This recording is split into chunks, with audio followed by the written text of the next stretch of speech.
नमस्कार, news point लेकर हाजिर हूं मैं राजीव। तो दोस्तों, कर्नाटक विधानसभा चुनाव का रिजल्ट अब सबके सामने है।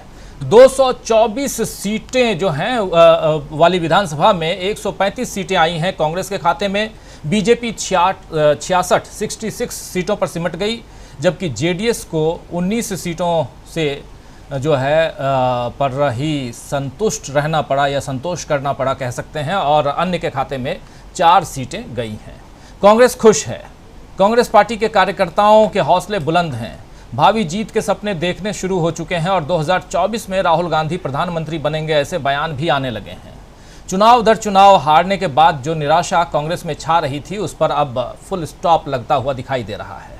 आपने देखा कि कैसे कई कांग्रेसी बड़े छोटे नेता पार्टी छोड़कर वैसे ही चले गए जैसे डूबते हुए जहाज से चूहे निकलकर भागते हैं।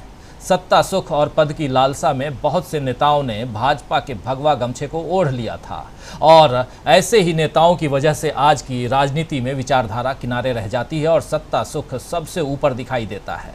लेकिन कर्नाटक चुनाव में जनता ने साबित कर दिया कि लोकतंत्र में विचारधारा की कितनी ज़रूरत है।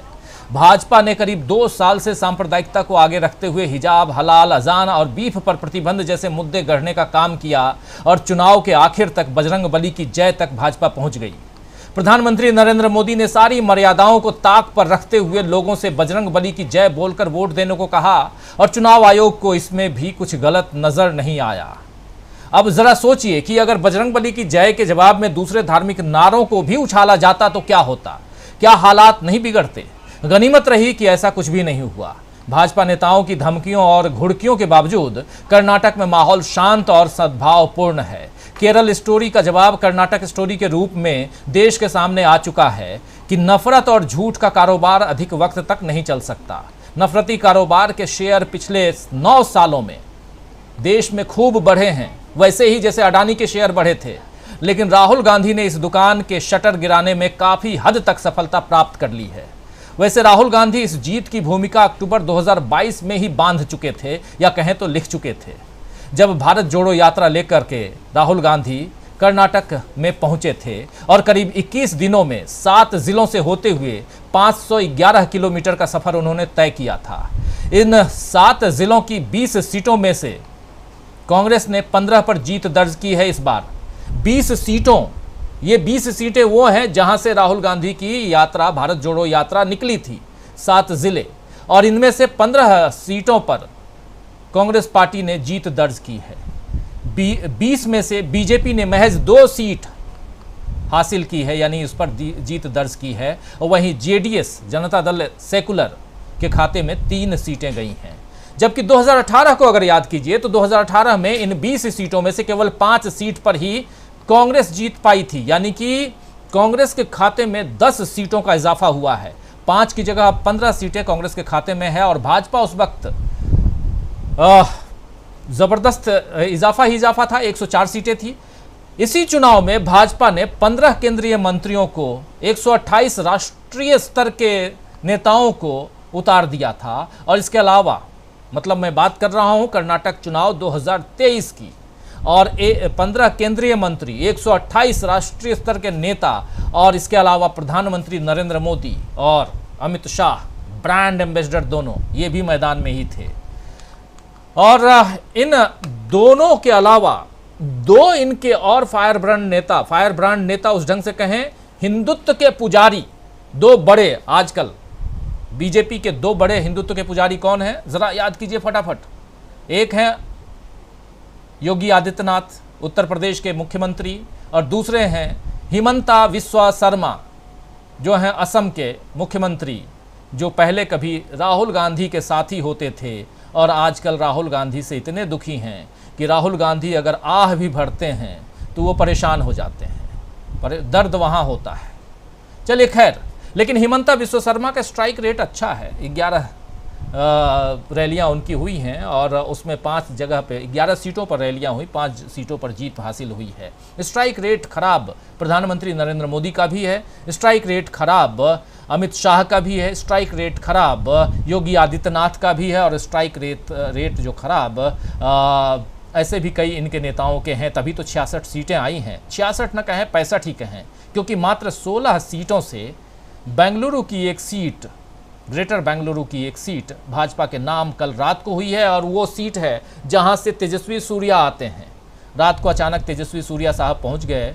लगभग 150 सीटों से कांग्रेस का प्रत्याशी आगे चल रहा था, लेकिन सूर्या साहब के पहुंचने के बाद 16 सीटों से 16 मतों से बीजेपी जीत गई। चलिए, जीत और हार ये सब चलता रहता है सियासत में, लेकिन उसके अलावा ये समझने की हम कोशिश करेंगे आज इस कार्यक्रम में कि क्या इस चुनाव ने भाजपा को तोड़ दिया है, जो हम लिख भी रहे हैं। क्या भाजपा को इस चुनाव ने तोड़ दिया है?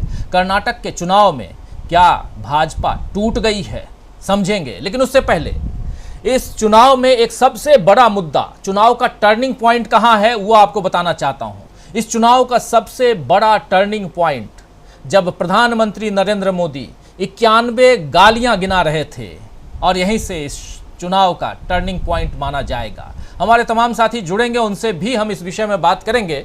लेकिन आइए सुनते हैं प्रधानमंत्री नरेंद्र मोदी क्या कुछ कह रहे थे। आप सब कई बार सुन चुके हैं, अब आज से ये चैप्टर धीरे धीरे क्लोज हो जाएगा, तो एक बार रिकॉल कर लें, क्या बुराई है। जरा सुन लेते हैं प्रधानमंत्री नरेंद्र मोदी कैसे कह रहे हैं कि 91 टाइम्स नहीं, 91 टाइम मुझे गालियां दी गई। आइए जरा 91 टाइम सुनते हैं प्रधानमंत्री। अभी इस चुनाव में भी कांग्रेस ने फिर से मुझे गालियां देने का काम शुरू कर दिया है। मैंने देखा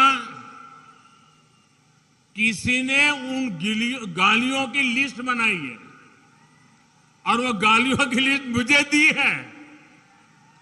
अब तक मुझे ये कांग्रेस के लोगों ने 91 टाइम अलग अलग गालियां दी है। अरे कांग्रेस ने ये गालियों की डिक्शनरी में टाइम खराब करने के बजाय अगर इतनी मेहनत उन्होंने गुड गवर्नेंस के लिए की होती, कांग्रेस कार्यकर्ताओं का उत्साह बढ़ाने के लिए किया होता, तो आज कांग्रेस की ऐसी दुर्दशा न होती, ऐसी दयनीय स्थिति नहीं आती। तो सुन रहे थे आप प्रधानमंत्री नरेंद्र मोदी को 91 बार गालियां। क्यों कह रहा हूं मैं कि ये इस चुनाव का टर्निंग पॉइंट था।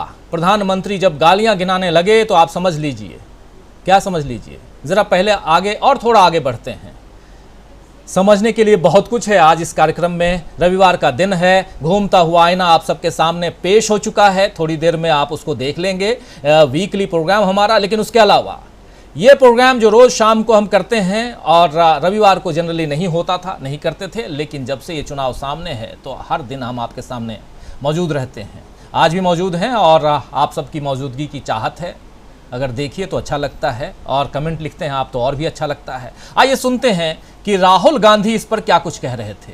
राहुल गांधी ने भी प्रधानमंत्री को कहा था कि आप अगले अपने भाषण में मेरे इन सवालों का जवाब दीजिए।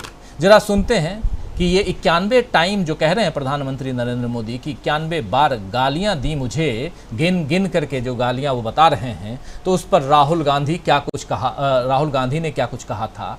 क्यों आज रिकॉल करवा रहा हूं उनके इन भाषणों को, राहुल के भाषण को, और इसके बाद प्रियंका के भाषण को भी सुनेंगे। क्यों गिनवा रहा हूं, क्यों सुनवा रहा हूं, ये जरा बाद में बताएंगे, बाद में हम इस पर चर्चा करेंगे। लेकिन सुन लेते हैं राहुल गांधी को। आप कर्नाटक के चुनाव में आते हो, कर्नाटक की बात नहीं करते हो, अपनी बात करते हो। आपको यह बताना चाहिए कि आपने पिछले 3 सालों में कर्नाटक में क्या करवाया। आपको यह भी कहना चाहिए कि अगले 5 सालों में आप क्या करने वाले हो। कर्नाटक के युवाओं के लिए क्या करोगे, शिक्षा के लिए क्या करोगे, स्वास्थ्य के लिए क्या करोगे, भ्रष्टाचार के खिलाफ क्या करोगे, यह आपको अपने भाषण में बोलना चाहिए। यह चुनाव आपके बारे में नहीं है, यह चुनाव कर्नाटक के जनता और कर्नाटक के भविष्य के बारे में है। आप कहते हो कि कांग्रेस ने मेरे ऊपर 91 बार आक्रमण किया, मगर आप यह कभी नहीं कहते हो कि कर्नाटक के लिए मैंने क्या किया। अगले भाषण में आप ये बताइए कर्नाटक की जनता को कि पिछले 3 सालों में आपने कौन सी चीजें की और अगले 5 सालों में आप क्या करने जा रहे हो। और दूसरी बात, जैसे हम यहां आते हैं, हम भाषण देते हैं, हम अपनी नेताओं के बारे में बात करते हैं। सिद्धरमैया जी ने क्या किया, डीके शिव कुमार जी क्या करते हैं, हम सब नेताओं के नाम लेते हैं। आप आते हो, आप अपने चीफ मिनिस्टर का नाम तक नहीं लेते हो, आप येदियुरप्पा जी का नाम तक नहीं लेते हो। आपके भाषण सिर्फ नरेंद्र मोदी जी के बारे में होते हैं। 1-2 बार आप येदियुरप्पा जी का भी नाम ले लीजिए, बोम्मई जी का भी नाम ले लीजिए, उनको अच्छा लगेगा। तो राहुल गांधी कह रहे हैं कि आप गालियां गिनाते हो, 91 बार आक्रमण किए भी कांग्रेस ने मुझ पर, लेकिन आप ये नहीं बताते हो कि आपने कर्नाटक के लोगों के लिए क्या किया। आप ये नहीं बताते हो कि आपने कर्नाटक के लोगों के लिए क्या किया।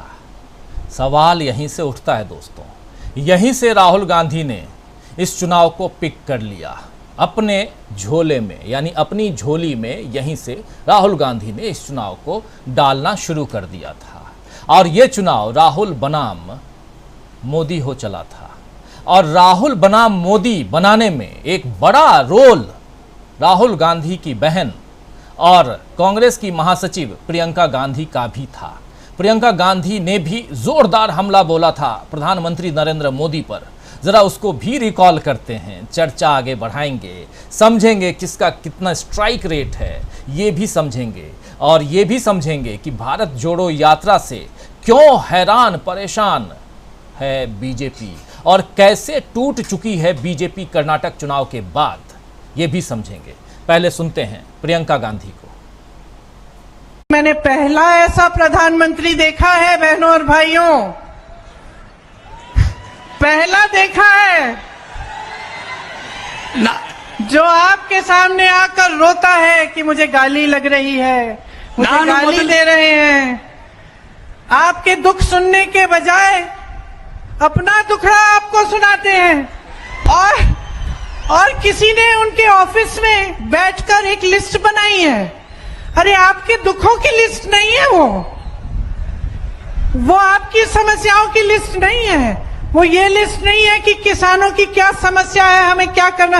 वो ये लिस्ट है कि मोदी जी को कितनी बार किसने गाली दी है। कम से कम एक पन्ने पे फिट तो आ रही है। अगर मेरे परिवार को जो गालियां दी हैं इन लोगों ने, हम लिस्ट बनाना शुरू करें तो हम किताब पे किताब छपवा लेंगे। हिम्मत करो मोदी जी, मेरे भाई से सीखो। मेरा भाई कहता है गाली क्या, मैं गोली खाऊंगा इस देश के लिए। मेरा भाई कहता है सच्चाई के लिए मैं खड़ा रहूंगा। तुम गाली दो, गोली दो, छुरा मारो, कुछ भी कर लो, घबराओ मत मोदी जी, घबराओ मत। ये सार्वजनिक जीवन है, मोदी ये सब सहना पड़ता है, हिम्मत रखनी पड़ती है, आगे बढ़ना पड़ता है। तो शायद यहीं से प्रियंका गांधी ने भी समझ लिया था कि प्रधानमंत्री नरेंद्र मोदी में जबरदस्त घबराहट है। प्रधानमंत्री नरेंद्र मोदी घबराए हुए हैं, हैरान हैं, परेशान हैं और किसी भी हालत में वो इस जीत को राहुल गांधी की झोली में नहीं डालना चाहते हैं। राहुल गांधी का स्पेशली नाम ले रहा हूं दोस्तों, कांग्रेस का नाम नहीं ले रहा, प्रियंका गांधी का नाम यहां मैं नहीं ले रहा हूं। यहां हम राहुल गांधी का नाम क्यों ले रहे हैं ये भी समझेंगे। तो बहुत कुछ समझने के लिए है। आज रविवार का दिन है, चाय की चुस्कियां लीजिए, अगर गर्मी ज़्यादा है तो कुछ ठंडा ले आइए, लेकिन बैठिए और हमारे साथ इस चर्चा में आप भी सहभागी बनिए।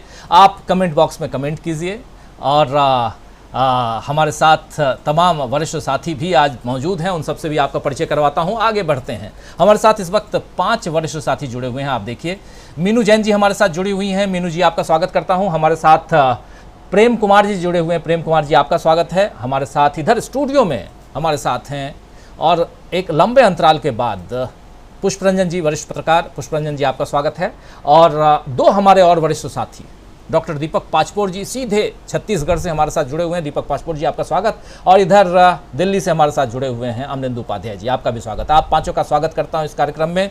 और स्वागत इस्तकबाल आप तमाम दोस्त साथी शुभचिंतक आप सबका जो अब तक जुड़ चुके हैं, जुड़ने वाले हैं और कर्नाटक का चुनाव कई लोगों के लिए खुशियां और कई लोगों के लिए दुख, चिंता, तकलीफ और रिजल्ट है। जनता के दरबार में आपको 5 साल बाद जाना होता है और जनता चुन करके आपको भेजती है। कई बार जनता के मैंडेट को, उनके द्वारा बनाई गई सरकार को अगर आप नकारते हैं तो मुंह की खानी पड़ती है। ऐसा ही यहाँ हुआ कर्नाटक में। चलिए यहीं से शुरुआत करते हैं। मीनू जैन जी, क्या यही माना जाए कि नकार दिया तो जनता ने फटकार दिया और ऐसा फटकारा कि अब आप आगे दक्षिण का दरवाज़ा आपका बंद दिखाई दे रहा है। दक्षिण में एक कर्नाटक ही नहीं है, तमिलनाडु भी है, आंध्र प्रदेश भी है, तेलंगाना भी है, ये तमाम राज्य, केरल भी है। और आंध्र प्रदेश में आप कुछ भी नहीं है, तेलंगाना में आप कुछ नहीं है, केरल में आपके पास कुछ नहीं है और न ही तमिलनाडु में आपके पास कुछ है। एक था और वो भी आपने गंवा दिया और सामने 2024 का चुनाव है। बहुत कुछ आप और 129 सीटें हैं लोकसभा की। इन दक्षिण भारत के राज्यों में 129 सीटें हैं और जिसमें से कुछ तो झोली में थी, पता नहीं आएंगी कि नहीं आएंगी, इस पर चर्चा करेंगे। लेकिन सबसे पहले सवाल यही कि क्या मीनू जी, यहाँ जनता ने अपना मैंडेट, ओरिजिनल मैंडेट बीजेपी को दे दिया है? बीजेपी को कह रहा हूं मैं, कांग्रेस 135 सीटों के साथ जीतकर अब सरकार बनाने जा रही है। मीनू जी प्लीज। जी राजीव जी, देखिए दक्षिण भारत में भाजपा की प्रेजेंस पहले भी कोई ऐसा था नहीं, कर्नाटक के अलावा और किसी राज्य। आवाज आ रही है राजीव जी मेरी? हेलो। देखिए कर्नाटक के अलावा और किसी राज्य में बीजेपी का प्रेजेंस ऑलमोस्ट निल था। संगठनात्मक रूप से तो उनकी इकाइयां काम कर रही थी और ये जो आपके संघ की शाखाएं वगैरह भी वहां लगती रहती थी। लेकिन ये जो दक्षिण भारत है, इसमें कर्नाटक एक ऐसा राज्य था जहां से उन्होंने सेंध लगा दी थी बीजेपी इस राज्य में। और एक दूसरा तेलंगाना, वहां पे स्थानीय निकायों के चुनाव में भी आपको याद होगा वहां अमित शाह गए थे, वहां हैदराबाद म्युनिसिपल कॉर्पोरेशन की चुनाव में। इसके अलावा वहां विधानसभा में इनकी थोड़ी मिनिस्क्यूल एक उपस्थिति है। तो इनको ये था कि इधर से कर्नाटक और उधर से तेलंगाना से हम लोग घुसेंगे तो हम दक्षिण भारत जो है उस पे हमारा पूरा कब्जा हो जाएगा। लेकिन ऐसा जो कर्नाटक में जो आज जो जनता ने दिखाया है, कर्नाटक की जनता ने विचारधारा की लड़ाई लड़ी है। इनफैक्ट तो कर्नाटक की जनता ने जो आइडिया ऑफ इंडिया, जो भारत का जो आइडिया है, एक्चुअली जो भारत की जिस संकल्पना की थी हमारे संविधान निर्माताओं ने, इस देश के नीति निर्माताओं ने, इस देश की आजादी के लिए लड़ने वालों ने, कर्नाटक की जनता ने एक लंबे समय के बाद वापस उसी संकल्पना को, उसी आइडिया ऑफ इंडिया को साकार किया है। और ये एक देश की राजनीति में एक बहुत ही सकारात्मक और एक उत्साहप्रद और एक नया एक किरण, उमंग और उत्साह, उमंग की जो किरण देश की राजनीति में आई है, वो एक बहुत ही, मतलब मैं क्या बताऊं कि देश के लिए ही एक बहुत ज्यादा आशान्वित और करने वाली बात है। अब रही बात कि इसके बाद क्या, देखिए बीजेपी ने पूरा कोशिशें लगाई हुई है, तमिलनाडु में, केरल में, तेलंगाना में, आंध्रा में, सब जगह उनका पूरी कोशिश है कि किसी भी तरीके से वहां पे वो अपना बैट करे, वहां की विधानसभाओं में उनकी कुछ उपस्थिति दर्ज हो और बाकी का अंत में उनको लोकसभा का उनका लक्ष्य है। लेकिन वो पूरा नहीं हो पाएगा। देखिए केरल की राजनीति, दक्षिण भारत की राजनीति में देखिए केरल में कांग्रेस और कम्युनिस्ट, वहां इनको पैठ नहीं जम रही है, दोनों ही पार्टीज एंटी बीजेपी है। तमिलनाडु में सामाजिक न्याय की राजनीति होती है, वहां पे एआईडीएमके और डीएमके दोनों ही सामाजिक न्याय की राजनीति करती हैं, भले ही विरोधी पार्टियां हैं लेकिन मूल विचारधारा दोनों की एक है। तो वहां आज तक बीजेपी अपनी घुसपैठ नहीं कर पाई।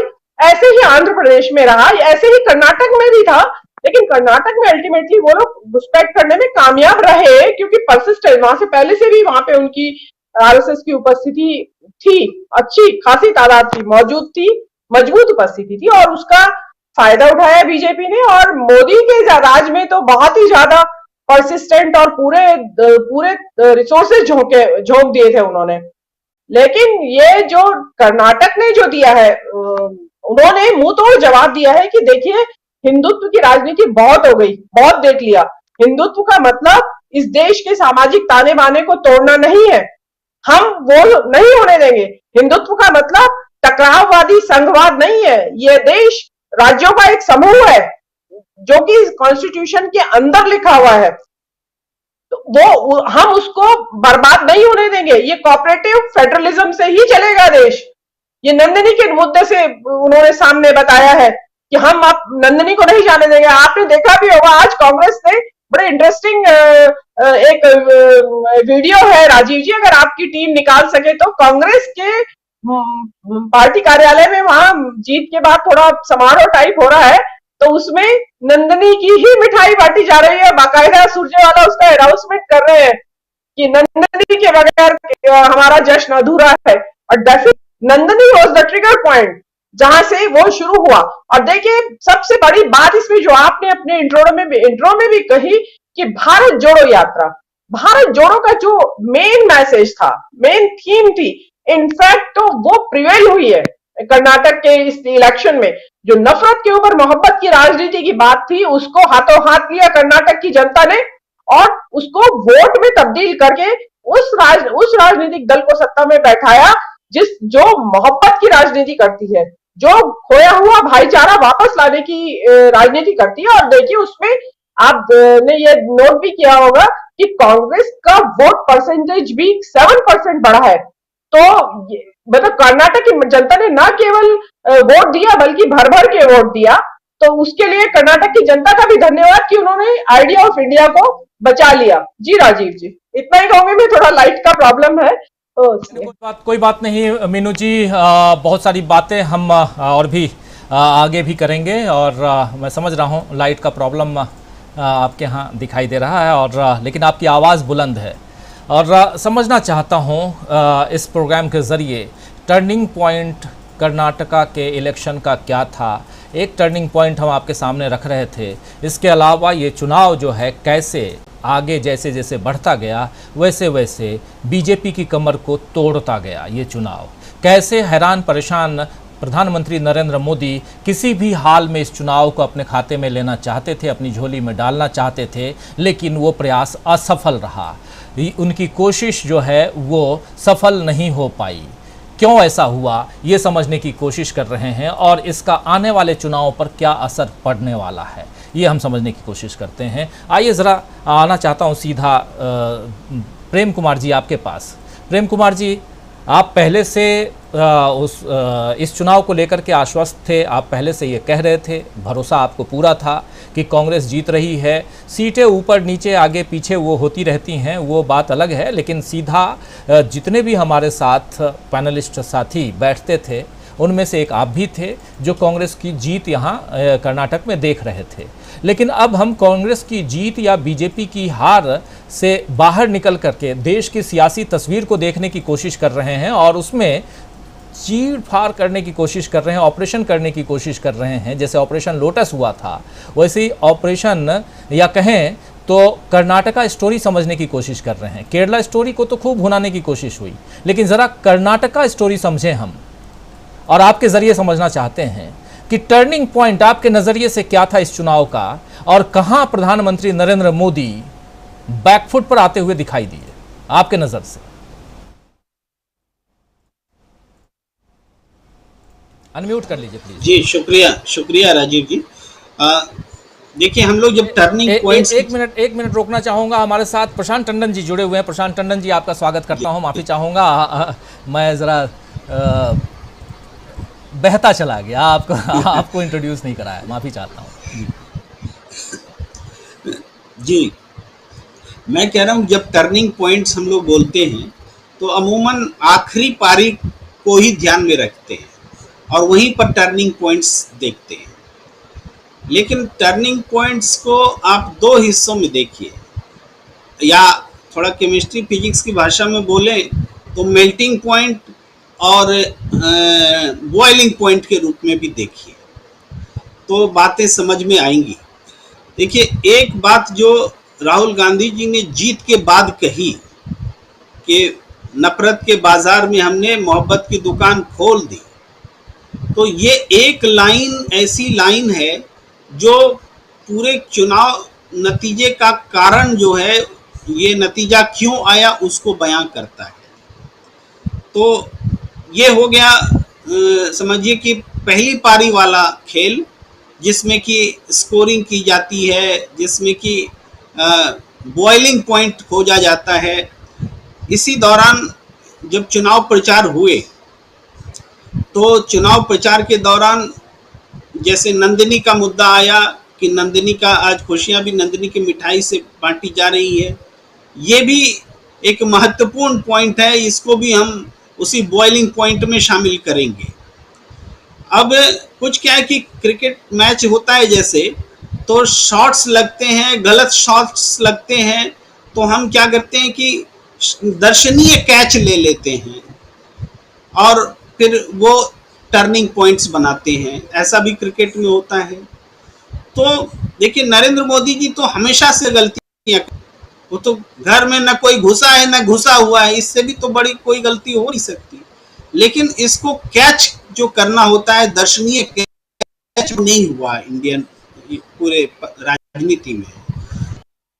तरीके से कभी चौकीदार चोर है के रूप में भी जो बातें हुई थी, वो राफेल के मुद्दे को कैच नहीं बना सका, जो भी था। लेकिन इस चुनाव में प्रियंका गांधी जी ने जो उधर नरेंद्र मोदी जी ने रिएक्शन दिया, शॉट खेला, और प्रियंका गांधी जी ने जो तुरंत में उसको कैच किया, ये टर्निंग पॉइंट्स है कि उनका कैच प्रियंका गांधी ने पकड़ लिया और शानदार तरीके से पकड़ लिया। उसके बाद जैसे वो बोलकर निकल जाते कि हमें 91 गालियां पड़ी हैं, तो वो फिर कुछ नहीं होता, वो गलती भी नहीं मानी जाती। लेकिन उस पर इन्होंने जो तुरंत रिएक्ट किया, यानी जबरदस्त तरीके से उछल करके उसको कैच में तब्दील कर दिया, ये टर्निंग पॉइंट है। तो इस तरीके से हम देखें तो हम में से कई लोगों के हिसाब से टर्निंग पॉइंट्स अलग अलग हो सकते हैं, लेकिन नरेंद्र मोदी जी को कैच आउट करना प्रियंका गांधी के हाथों, इसको हम दूसरी पारी वाला टर्निंग पॉइंट मानते हैं। और पहली पारी वाला जो था, जिसको हम राहुल गांधी ने भारत जोड़ो यात्रा से सजाया, एक नारा बनाया, उस नारे को जीत के बाद में बताया, वो सारी चीजें थी पृष्ठभूमि, जिससे कि एक अच्छी पारी तैयार हो रही थी। बाद में फील्डिंग करते हुए उन्होंने नरेंद्र मोदी जी तक को आउट कर दिया। जी, आउट कर दिया। और ऐसा आउट कि स्टेडियम से बाहर, जिसको बोलते हैं कि क्या क्रिकेट की भाषा में जो थोड़ा पेविलियन से बाहर हो जाते हैं, शायद वैसे उसी ढंग से आउट कर दिया। लेकिन आना चाहता हूं प्रशांत टंडन जी आपके पास। प्रशांत जी, आपसे भी समझना चाहता हूं, टर्निंग पॉइंट कर्नाटका चुनाव का, प्रधानमंत्री नरेंद्र मोदी की 91 गालियां गिनना, और उसके बाद केरला स्टोरी तक पहुंचना, और फिर और उससे पहले बजरंगबली की जय, और ये कहते हुए आप वोट डालने जाइए, ये भी कहना, ये जो 3 मुख्य मुद्दे हैं। हालांकि इससे पहले 2 साल 2.5 साल पहले से चुनावी तैयारियों में कर्नाटक में भाजपा लगी हुई थी, और ज़रूर दिल्ली से समर्थन रहा होगा। चुनावी तैयारियां भाजपा की हमेशा रहती हैं, लेकिन कर्नाटक की चुनावी तैयारियों से लेकर, कर्नाटक में भाजपा की चुनावी तैयारियों से लेकर के और इस हार तक जरा आपकी समीक्षा चाहिए।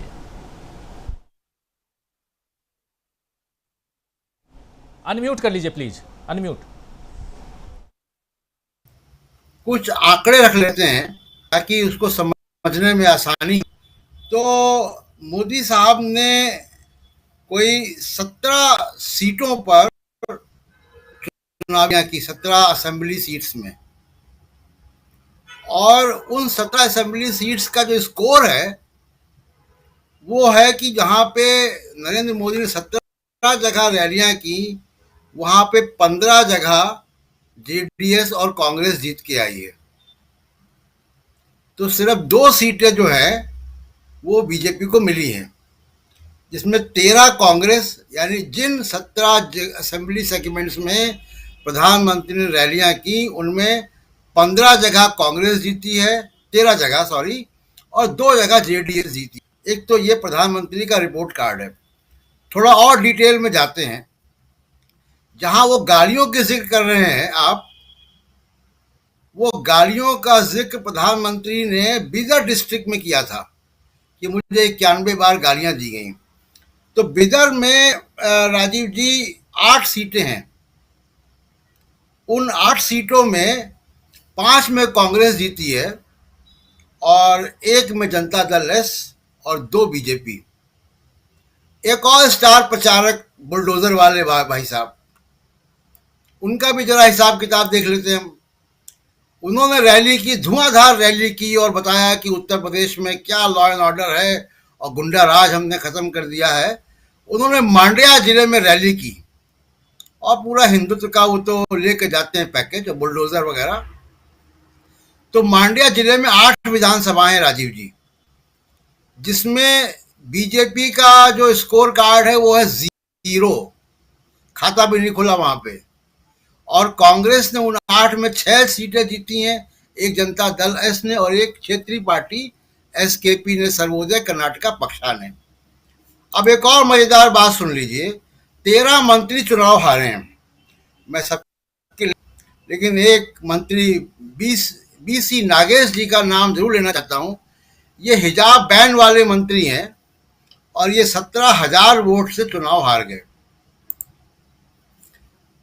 तो ये तो मोदी साहब और योगी साहब के धुआंधार जो प्रचार था उसका रिजल्ट है। लगभग 3.5%, मीनू जी बता चुकी है कितना परसेंट जो है वो कम हुआ है वोट शेयर। और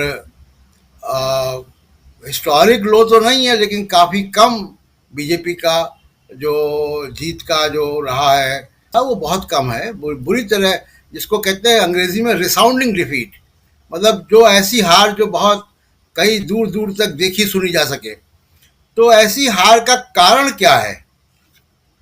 ऐसी हार का कारण है कि मोदी जी का जो पैकेज लेकर गए थे वो 91 गाली, 91 गालियां, आतंकवाद, बजरंग बली और कर्नाटक, वहां बेंगलोर में क्या इशू उठाया था, ऐसे कोई सांप्रदायिक इशू, हाँ केरल स्टोरी। तो केरल स्टोरी, यही सब उनके प्रचार के तंत्र थे। अब उसको लेकर गए बेंगलुरु सिटी में, जरूर थोड़ी सी उनको, और कोस्टल कर्नाटका, इन 2 जगह बीजेपी कांग्रेस से आगे रही है मार्जिनरी, लेकिन बाकी जगह उनका कोई इम्पैक्ट नहीं हुआ। इसका मतलब बहुत साफ है कि कर्नाटक की पॉलिटिक्स अब 20 साल पहले जाकर शुरू हो रही। और वीरेंद्र पाटिल एक मुख्यमंत्री हुआ करते थे, अगर आप लोगों को याद हो, लिंगायत थे, वो बड़े लिंगायत नेता थे। तब तक लिंगायत वोट कांग्रेस के पास था, जो अब वापस आया है। वीरेंद्र पाटिल के समय कांग्रेस जीती थी तो 178 सीटें आई थी राजीव जी, अभी तो 136 पे इतने जश्न मनाए जा रहे हैं। और उनको राजीव गांधी ने सैक किया, उनको हार्ट अटैक हुआ, वो लंबी कहानी में उतने पीछे नहीं जाना चाहता। लेकिन वहां के बाद लिंगायत जब वो हटे तो लिंगायत रूप में शिफ्ट होना शुरू हुआ। अब वो दोबारा आ गया, तो उसका भी मैं हिसाब दे दूं कि लिंगायत सीट जो प्रभावित करती है 70 सीटों पे, जिसमें कांग्रेस ने जीती है 45 बार और बीजेपी ने जीती है कुल 20 सीटें।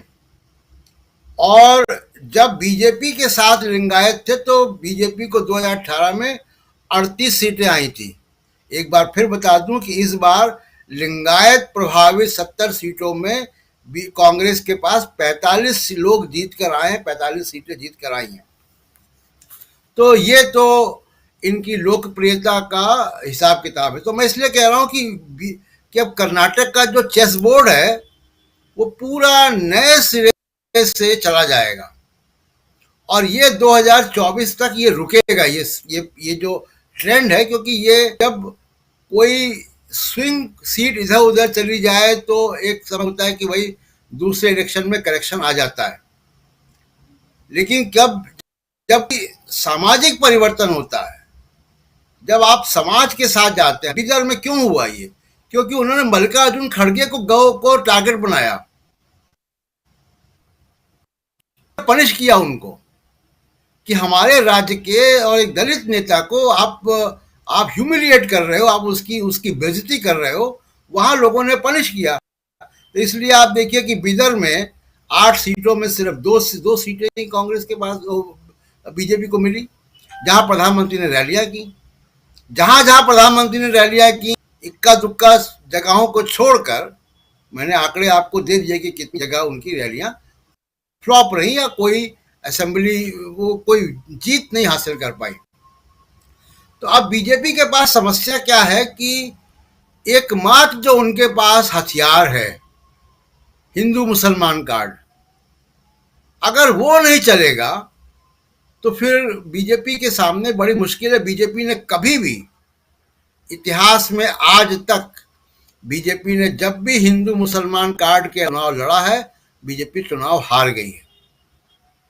एक इलेक्शन का याद दिला दें आपको, 2004 जब उन्होंने हिंदू मुसलमान कार्ड छोड़ा और वो शाइनिंग इंडिया पे आए और वो चुनाव हार गए। बाकी उसके बाद के सारे चुनाव, उसके पहले के सारे चुनाव हमेशा ध्रुवीकरण, हिंदू मुसलमान, नफरत, मंदिर मस्जिद, इसी पे चुनाव बीजेपी लड़ती रही है और इसी पे जीतती रही है। अगर ये कार्ड नहीं चलेगा तो मैं कहूँगा कि बीजेपी को बहुत डीप थिंकिंग करनी पड़ेगी, री इन्वेंट करना पड़ेगा अपने आप को, एक बात।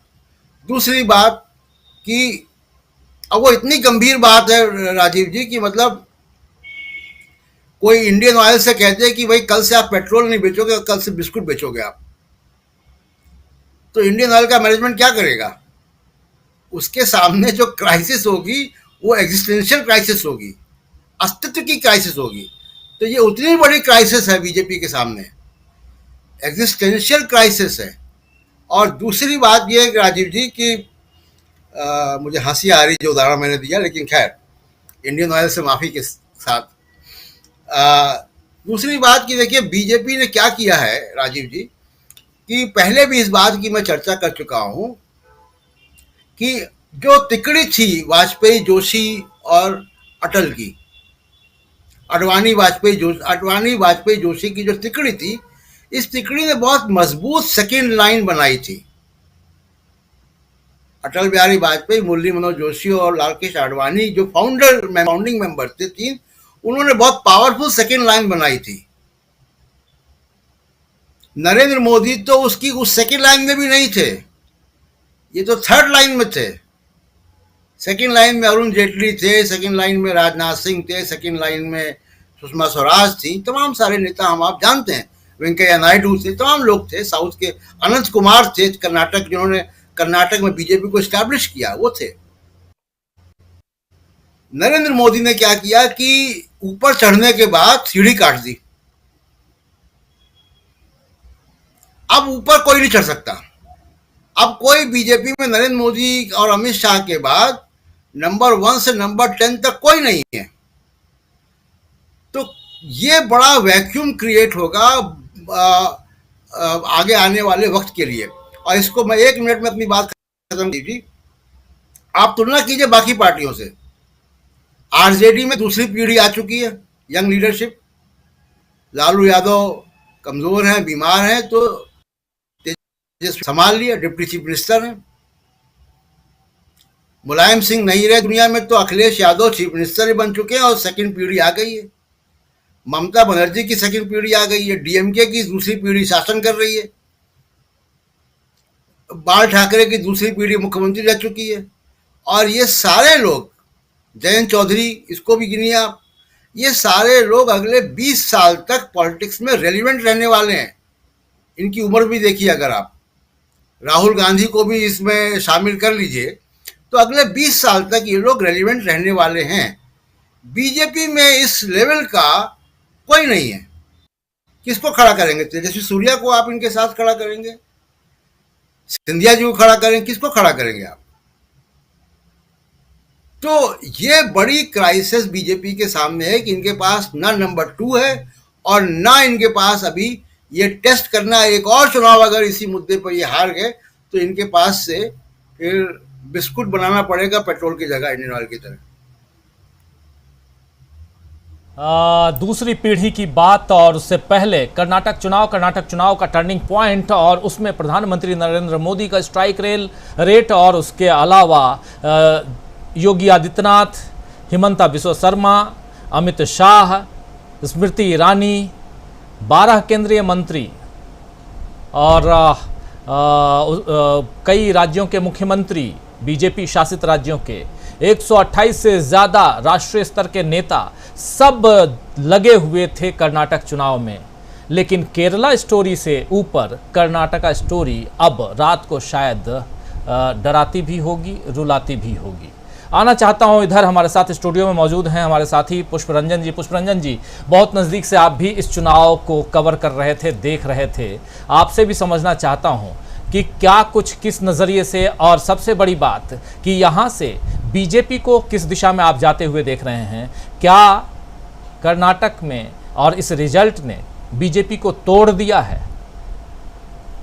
देखिए राजीव जी, बीजेपी को तोड़ा है एकदम से हम फाइनल नहीं कह सकते हैं, लेकिन बीजेपी में भगदड़ मचेगी ये मुझे लगता है, क्योंकि हतोत्साह तो हैं ये लोग जब रिजल्ट ये आया है जिस तरह से।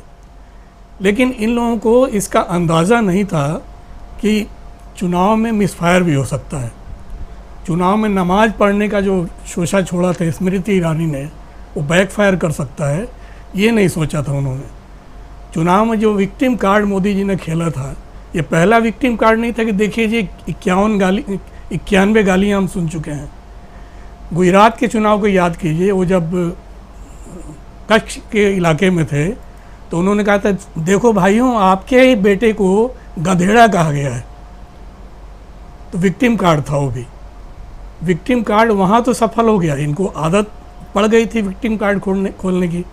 जब पहले माँ के आंसुओं का कार्ड खेलते थे, लेकिन माता जी रही नहीं, तो उसके बाद कार्ड गालियों का उन्होंने शुरू किया कि गालियों को किस तरह से भुनाया जाए चुनाव में।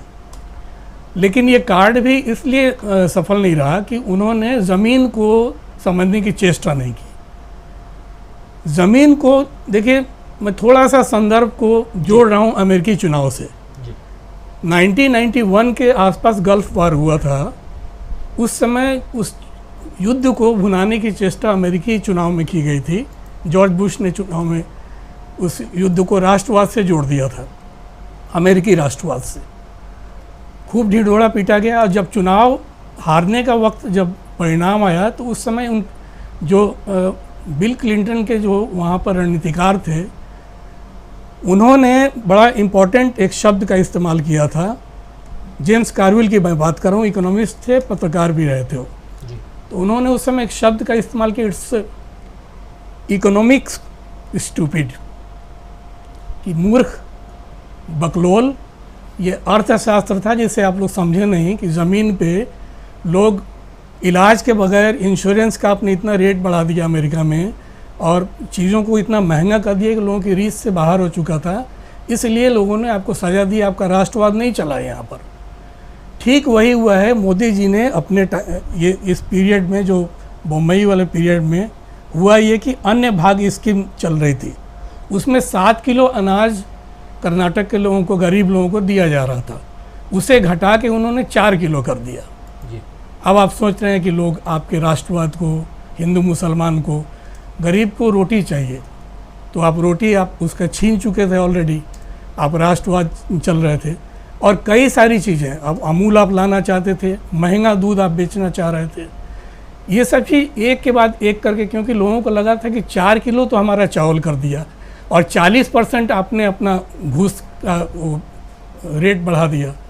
मतलब घूस का रेट, जब इनकी सरकार थी उस समय घूस के रेट में, मतलब कि आप 2018 से 2023 तक का जब घूस का रेट, वहाँ के इंडस्ट्रियलिस्ट, वहाँ के जो लोग ठेकेदार हैं, उस एसोसिएशन के लोगों ने बताया था कई बार मुझे कि भाई वो महंगाई, वो कहते हैं महंगाई बढ़ गई है, तो इसका रेट भी 15 से 20% किया पहले, 20 से 30 तक ले गए, और 30 से 40 तक ले गए। और 30 भी उनको डिस्काउंटेड था, जो बोकालिंगा या तमाम मठों के जो लोग थे, उनको ये इस बात की शिकायत थी कि हमें 30% हमसे ही मांगा जा रहा है कि आपके यहाँ जो प्रोजेक्ट चल रहा है मठों के लिए, उसमें आपको डिस्काउंट रेट पर हम 30% घूस का काम आपका आगे बढ़ाएंगे। ये नाराज़गी ज़मीन पे थी, घूस की नाराज़गी, अभाव की नाराज़गी, महंगाई की नाराज़गी, तमाम चीज़ें राजीव जी वहाँ पर जुड़ चुके थे।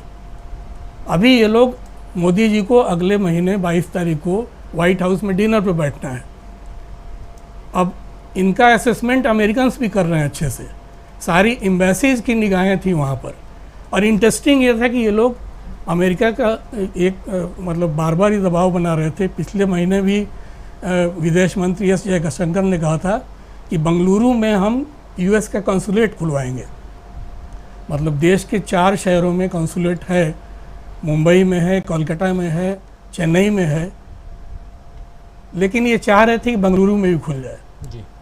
बेंगलुरु में खोलने का मतलब ये था कि सीधा सीधा यूएस से थी लाइजन और इकोनॉमी इनकी आगे बढ़ती, लोगों को सुविधाएं मिलती।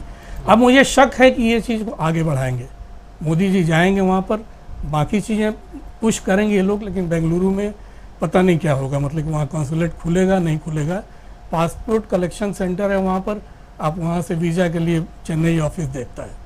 मतलब एक एंगल ये है कि विदेश में और ख़ासकर एम्बेसीज की पूरी निगाह कर्नाटक पे थी और साउथ वाले इलाके पे थी। उसका क्या होगा ये एक बड़ा सवाल है। और वहाँ पर ये जो इन्वेस्टर्स को खोज रहे थे, अब वो इन्वेस्टर्स कहाँ मुड़ के जाएंगे, क्योंकि कर्नाटक एक बड़ा, इनको सबसे बड़ी क्षति पहुँची है आर्थिक। मतलब हार के अलावा कर्नाटक, मतलब 4 अगर आप स्टेट की बात करेंगे देश में, जो टॉप 4 स्टेट हैं, उसमें सबसे पहले महाराष्ट्र एक रेवेन्यू देता है सबसे ज़्यादा, उसके बाद चेन्नई है आपका, मतलब मद्रास, गुजरात है, मद्रास है, और 4th नंबर पे आपका कर्नाटक है। तो यहाँ से जो रेवेन्यू जनरेट होता था, उस रेवेन्यू से आप पार्टी का भी बहुत, कोई भी पॉलिटिकल पार्टी है जो सत्ता में है, उसको भी इस रेवेन्यू का कुछ ना कुछ फ़ायदा होता था। बीजेपी में ये एक कमर बीच में टूटी है, अगर तो इस परिणाम की वजह से भी टूटी है।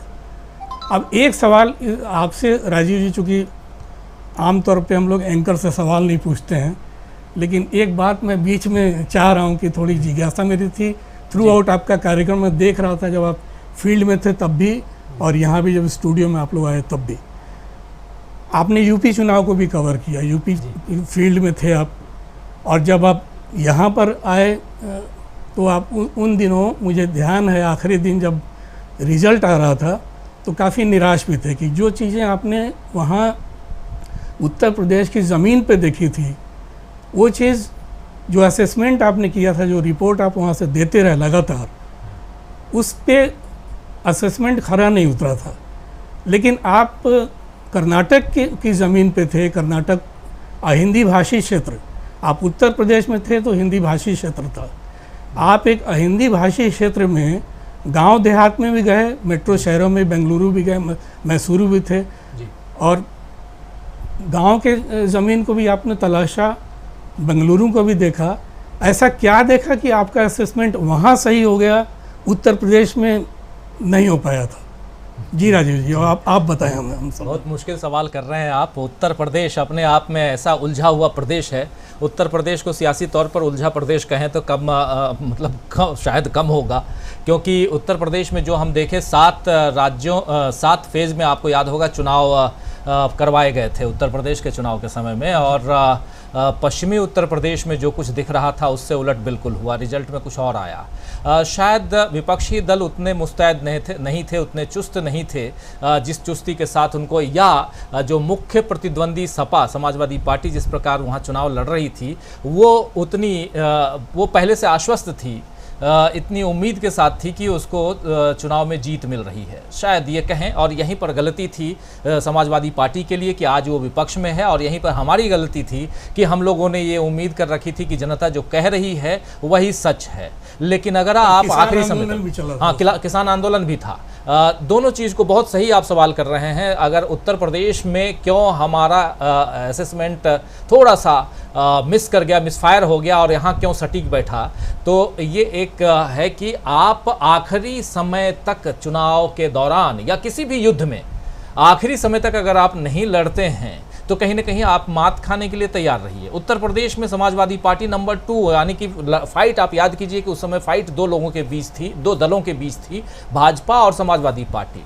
और यहाँ पर कर्नाटक में देखें तो यहाँ भी दो दलों के बीच फाइट थी, और जिसमें भाजपा केंद्र पर ऑलरेडी भाजपा का शासन था और साथ में सामने चुनाव लड़ रही थी कांग्रेस पार्टी। कांग्रेस ने जो आप देखिए, याद कीजिए, अभी जेडीएस में थी, ऑफ कोर्स जेडीएस थी, बिल्कुल थी, लेकिन जेडीएस तीसरे दल के हिसाब से, और जेडीएस ने पहले से, अगर कहें तो पहले से इस चुनाव में तीसरे दल के रूप में अगर अपने आप को आप प्रोजेक्ट करेंगे कि हमारे बिना सरकार नहीं बन सकती है, अगर ये कहेंगे तो इसका मतलब है कि आप अपने दम पर सरकार बनाने नहीं जा रहे हैं।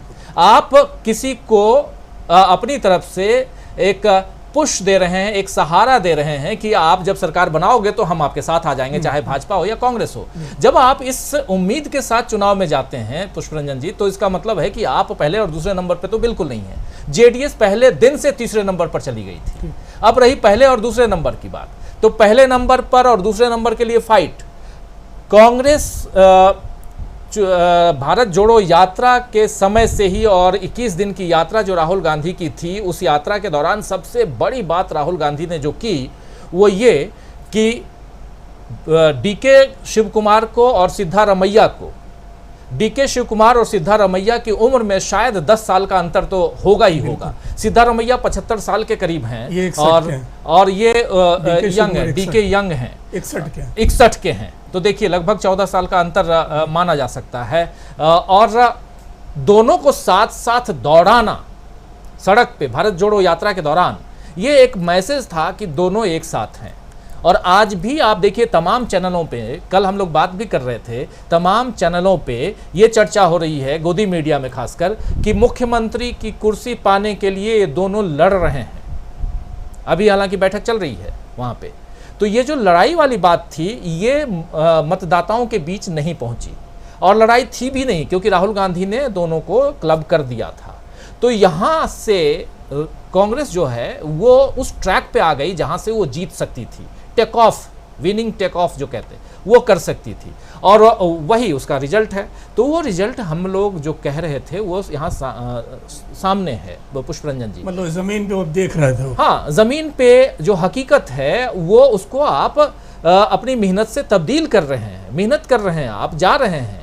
इस गर्मी में भी आप अलग अलग रोड शो के जरिए महिलाओं, कार्यकर्ताओं, राहुल गांधी को क्या ज़रूरत थी चुनाव के बाद या चुनाव प्रचार के दौरान बसों में सफ़र करने की, क्या ज़रूरत थी गिग वर्कर्स के साथ में मीटिंग करने की, जो ब्लिंकिट और स्विगी और जोमेटो के जो लड़के हैं, जो डिलीवरी बॉय हैं, उनके साथ चाय पीने की, कॉफ़ी पीने की, नाश्ता करने की क्या ज़रूरत थी।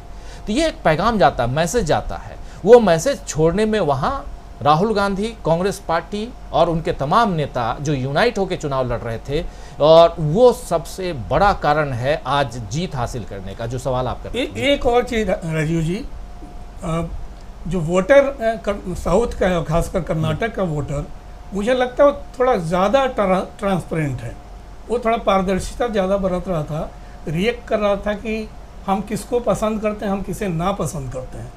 उत्तर प्रदेश में जो मतदाता हैं वो थोड़े मैच्योर से हैं, थोड़े कनिंग भी कह सकते हैं, कि वो जल्दी खुलना नहीं चाहते कि आप किसको दे रहे हैं। वो बताएंगे कि हम इसे दे रहे हैं, शायद उसे ना भी दें। ऐसा आपने महसूस किया क्या? बिल्कुल बिल्कुल, हम लोग चर्चा करते थे, प्रशांत टंडन जी और हम लोग इस बात की खूब चर्चा करते थे कि अगर यही चीज़ हम उत्तर प्रदेश में रहते तो कुछ और सुनते, कुछ और देखते, और कर्नाटक में कुछ और देख रहे हैं, कुछ और सुन रहे हैं। उत्तर प्रदेश, आप जानते हैं उत्तर प्रदेश और बिहार, इन दोनों जगहों पे कहा जाता है कि पैदा होते ही बच्चा जो है वो राजनीति सीख जाता है। तो राजनीति सीखा हुआ बच्चा अगर उसके सामने कोई आए पूछने के लिए कि किसको वोट दोगे, तो वो क्या बोलेगा आप जानते हैं, उसका जो जवाब होगा वो भी पॉलिटिकल जवाब होगा, वो भी राजनीतिक जवाब होगा। लेकिन कर्नाटक में ये नहीं है, कर्नाटक में जो है वो सीधा है। हाँ, भाषाई दिक्कत है, लेकिन हमारे साथ भाषा की दिक्कत जो थी वो भी सॉल्व हो गई थी, और हमारे एक साथी तमिलनाडु से दूर से आए हुए थे, इरोड से, और लगातार साथ में रहे, तो वो दिक्कत ख़त्म थी पुष्परंजन जी। और आप बाकी तो आप देख ही रहे थे, तमाम प्रोग्राम आपने देखा ही। अब थोड़ा चर्चा आगे बढ़ाते हैं, आना चाहता हूँ। मीनू जी मुस्कुरा रही हैं, कुछ शायद उनके पास भी कुछ सवाल होंगे, तो बिल्कुल जवाब देने के लिए पुष्परंजन जी भी माफ़ करें, प्रशांत टंडन जी भी तैयार हैं, मैं भी तैयार हूं। और ये भी अच्छा ही है कि कभी एंकर से भी आप लोग सवाल कर लेते हैं तो कुछ बोलने का मौका मिल जाता है। आना चाहता हूं डॉक्टर दीपक पाचपोर जी आपके पास। दीपक जी, सवाल यही है कि कहाँ ये जो हम कर्नाटक, और बात कर्नाटक की नहीं है, अब बात देश में, और उसमें भी आने वाले 5 राज्यों के चुनाव, और कल ही चर्चा कर भी रहे थे हम लोग कि केंद्र का यानी आम चुनाव के समय या उससे पहले और भी चुनाव हैं, जिसमें आंध्र प्रदेश है, उड़ीसा है, सिक्किम है और अरुणाचल प्रदेश है। ये 4 राज्य और हैं जिसमें चुनाव होना है अप्रैल महीने में, अगले साल के अप्रैल महीने में। और आंध्र प्रदेश और ओडिशा, ये भी इम्पॉर्टेंट, हिंदी भाषी नहीं है, और ये भी दोनों इम्पॉर्टेंट राज्य है। और आज एक बात और आई है, नवीन पटनायक जी ने कहा है, ओडिशा के मुख्यमंत्री, कि डबल इंजन की सरकार का दावा करने वाले लोग गलत दावा करते हैं। कल एक उपचुनाव हुआ है झारसुगुड़ा में, जहां नवीन पटनायक की पार्टी बीजेपी यानी बीजू जनता दल की जीत हुई है, और ये उस जीत की खुशी में दिया गया बयान भी मायने रखता है। बहुत नज़दीक में हैं उड़ीसा से डॉक्टर दीपक पाचपोर जी।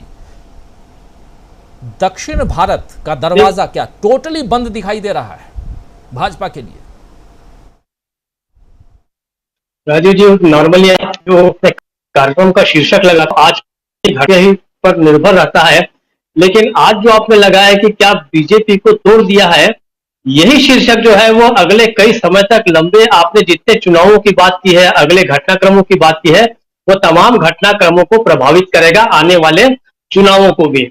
पहली बात तो जैसे लिखा है कि क्या बीजेपी को तोड़ दिया है, तो देखिए वैसे तो संगठनात्मक रूप से अभी भी बीजेपी जो की त्यों है, मोदी जी उसी पद पर हैं, अमित शाह भी उसी पद पर हैं, सारे नेता बने हुए हैं, यहां तक कि नड्डा साहब भी बने हुए हैं, और इन लोगों से कुछ नहीं पूछा जाएगा ये भी लगभग तय है। वो इस पर मंथन नहीं होने जाना है पार्टी के अंदर, लोग कोई सवाल। लेकिन जो टूट है जो भारतीय जनता पार्टी की, आपको अगर संगठनात्मक तौर पे न दिखाई दे, लेकिन मनोबल को तोड़ने का काम जो है कांग्रेस ने भारतीय जनता पार्टी के किया है, ये बात तो निश्चित है। और इसके बहुत सारे उदाहरण हैं, जैसे उनके इससे से हालांकि बहुत सारी चीजें पहले के हमारे पूर्व वक्ताओं ने इसके ऊपर बोल दिया है कि जो केरला स्टोरी हो, चाहे बजरंगबली वाला मामला हो, ये सब मुद्दे न चलना। अब इसके बाद भारतीय जनता पार्टी के पास जो मुद्दों का जो अभाव होगा, उसके कारण और बहुत कम समय बचा हुआ है, केवल 6 महीना। हम तो कम से कम अगला जो लोक विधानसभा के जो चुनाव होने जा रहे हैं, तो आप देखिए मुश्किल से 6 महीने बचे हुए हैं। अगले 2-3 महीनों के बाद कोई भी काम कोई सरकार नहीं करेगी, जो भी होना है अगले 2-3 महीनों में ही होना है। तो भारतीय जनता पार्टी के पास वक्त अचानक कम हो गया। पहले ऐसा लग रहा था कि विपक्षी दलों के पास समय बहुत कम है और भारतीय जनता पार्टी के पास अभी भी पर्याप्त समय है 1 साल का लोकसभा चुनाव में जाने तक का। लेकिन कर्नाटक चुनाव हारने के बाद अब ऐसा लग रहा है कि विपक्ष के बाद पर्याप्त तैयारी हो गई है, विपक्ष के पास पर्याप्त मसाला मिल गया है और विपक्ष के पास इतना समय है कि वो और आक्रमण कर सकती है। लेकिन इसके विपरीत भारतीय जनता पार्टी के सामने अब आप देखिए कि इश्यूज का ऐसा अभाव हो गया है कि अब वो अगले 1 साल में क्या करे ये देखने की बात है। उसके पास अभावों का भी, मुद्दों का भी अभाव है और अब समय का भी अभाव है। ये सबसे बड़ी समस्या जो है भारतीय जनता पार्टी के सामने आ गई है। यहां तक कि आप देखिए कि 2-3 चीजें हैं कि आप आज एक वीडियो जारी हुआ है, बहुत छोटा सा वीडियो है, बहुत मजेदार सा वीडियो है।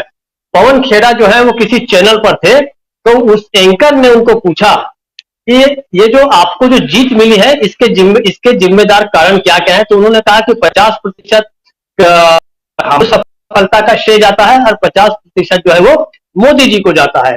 तो उन्होंने पूछा कि मोदी जी को कैसे जाता है, तो बोले कि जब जब मोदी जी कर्नाटक में आए और जब जब उन्होंने मुंह खोला हमारी सीटें लगातार बढ़ती गई है।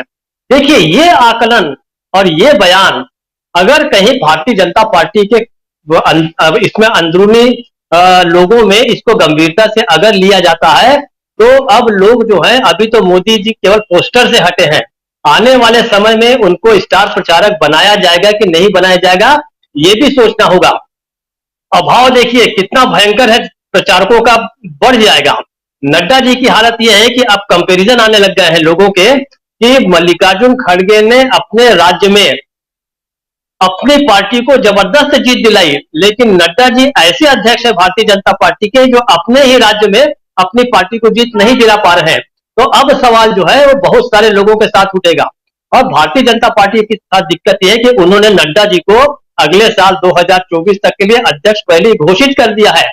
अब नड्डा जी को ना उगलते बनेगा भारतीय जनता पार्टी के लिए, ना ही निगलते बनेगा। अब क्या करके उसे हटाया जाएगा? तो मनोबल को जो देखिए, पार्टियों के सामने संकट आते हैं, लोगों के सामने संकट आते हैं, संगठनों के सामने आते हैं, लेकिन जब मनुष्य का या संगठन का या देश का या समाज का जब मनोबल टूटता है, वहां से उसकी गिरावट शुरू हो जाती है, वहां से वो पराजय उसको जो है सामने नजर आने लगता है। इसके बाद जिस तरीके से मायूसी पूरे सोशल मीडिया में छाई हुई है, आप देखिए, सोशल मीडिया को मैं बैरोमीटर मानता हूं। वो मैं मानता हूं कि आपको जो देखना है, व्हाट्सएप ग्रुप होते हैं, लाइक माइंडेड लोगों के रहते हैं, अपने लोगों के लग रहते हैं, जो मसाला आपको डालना है वो आप डालिए, लोग स्वीकार कर लेंगे, लाइक कर लेंगे। देखिए सोशल मीडिया में तो सभी तरह के लोग शामिल हैं। वो वर्ग जो ट्रोल आर्मी के रूप में इस कदर हावी था पिछले 5, 7, 8 सालों से कि वो बिल्कुल गायब है। अचानक बड़ी संख्या में आज सुबह जब मैं उठा तो मुझे लगा कि क्या रविवार की छुट्टी के कारण चौकीदारों ने छुट्टी ले रखी है, लेकिन ऐसा लग रहा है कि चौकीदार बड़ी संख्या में वाकई छोड़ के चले गए हैं। भयानक अभाव है। बनी जानता हम में से कितने लोग जो है सोशल मीडिया पे, फेसबुक पे, कम से कम फेसबुक पे सर्वाधिक एक्टिव हो। मैं तो अपना बहुत समय उस पर गुजारता हूं।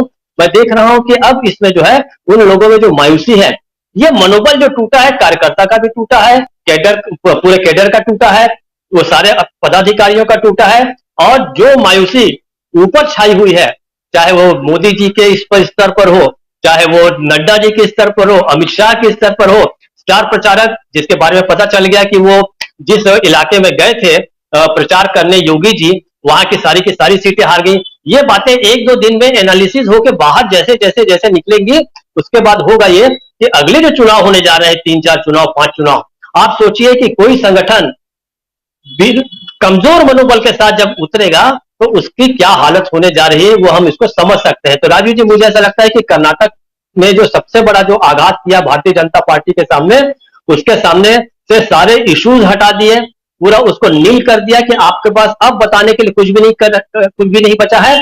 अब अगर आप कर्नाटक में जो आपने इश्यूज उठाए थे, चाहे वो बजरंगबली का मामला हो, चाहे वो केरल स्टोरी जैसे मामले हो, कोई भी सांप्रदायिक मामले अगर आप दूसरे राज्यों में उठाएंगे तो आपका हश्र क्या होने जा रहा है ये आप अभी से जान लीजिए। और असली बात तो यह है कि आने वाले जो चुनाव है अगले 4-5, वहां तो भारतीय जनता पार्टी वैसे भी कमजोर स्थिति में है। कम से कम छत्तीसगढ़, राजस्थान में उसकी सरकार है ही नहीं, मध्य प्रदेश में उनकी सरकार थी कांग्रेस की, जो आपने उसको किस हिसाब से तोड़ा इसको सब जानते हैं।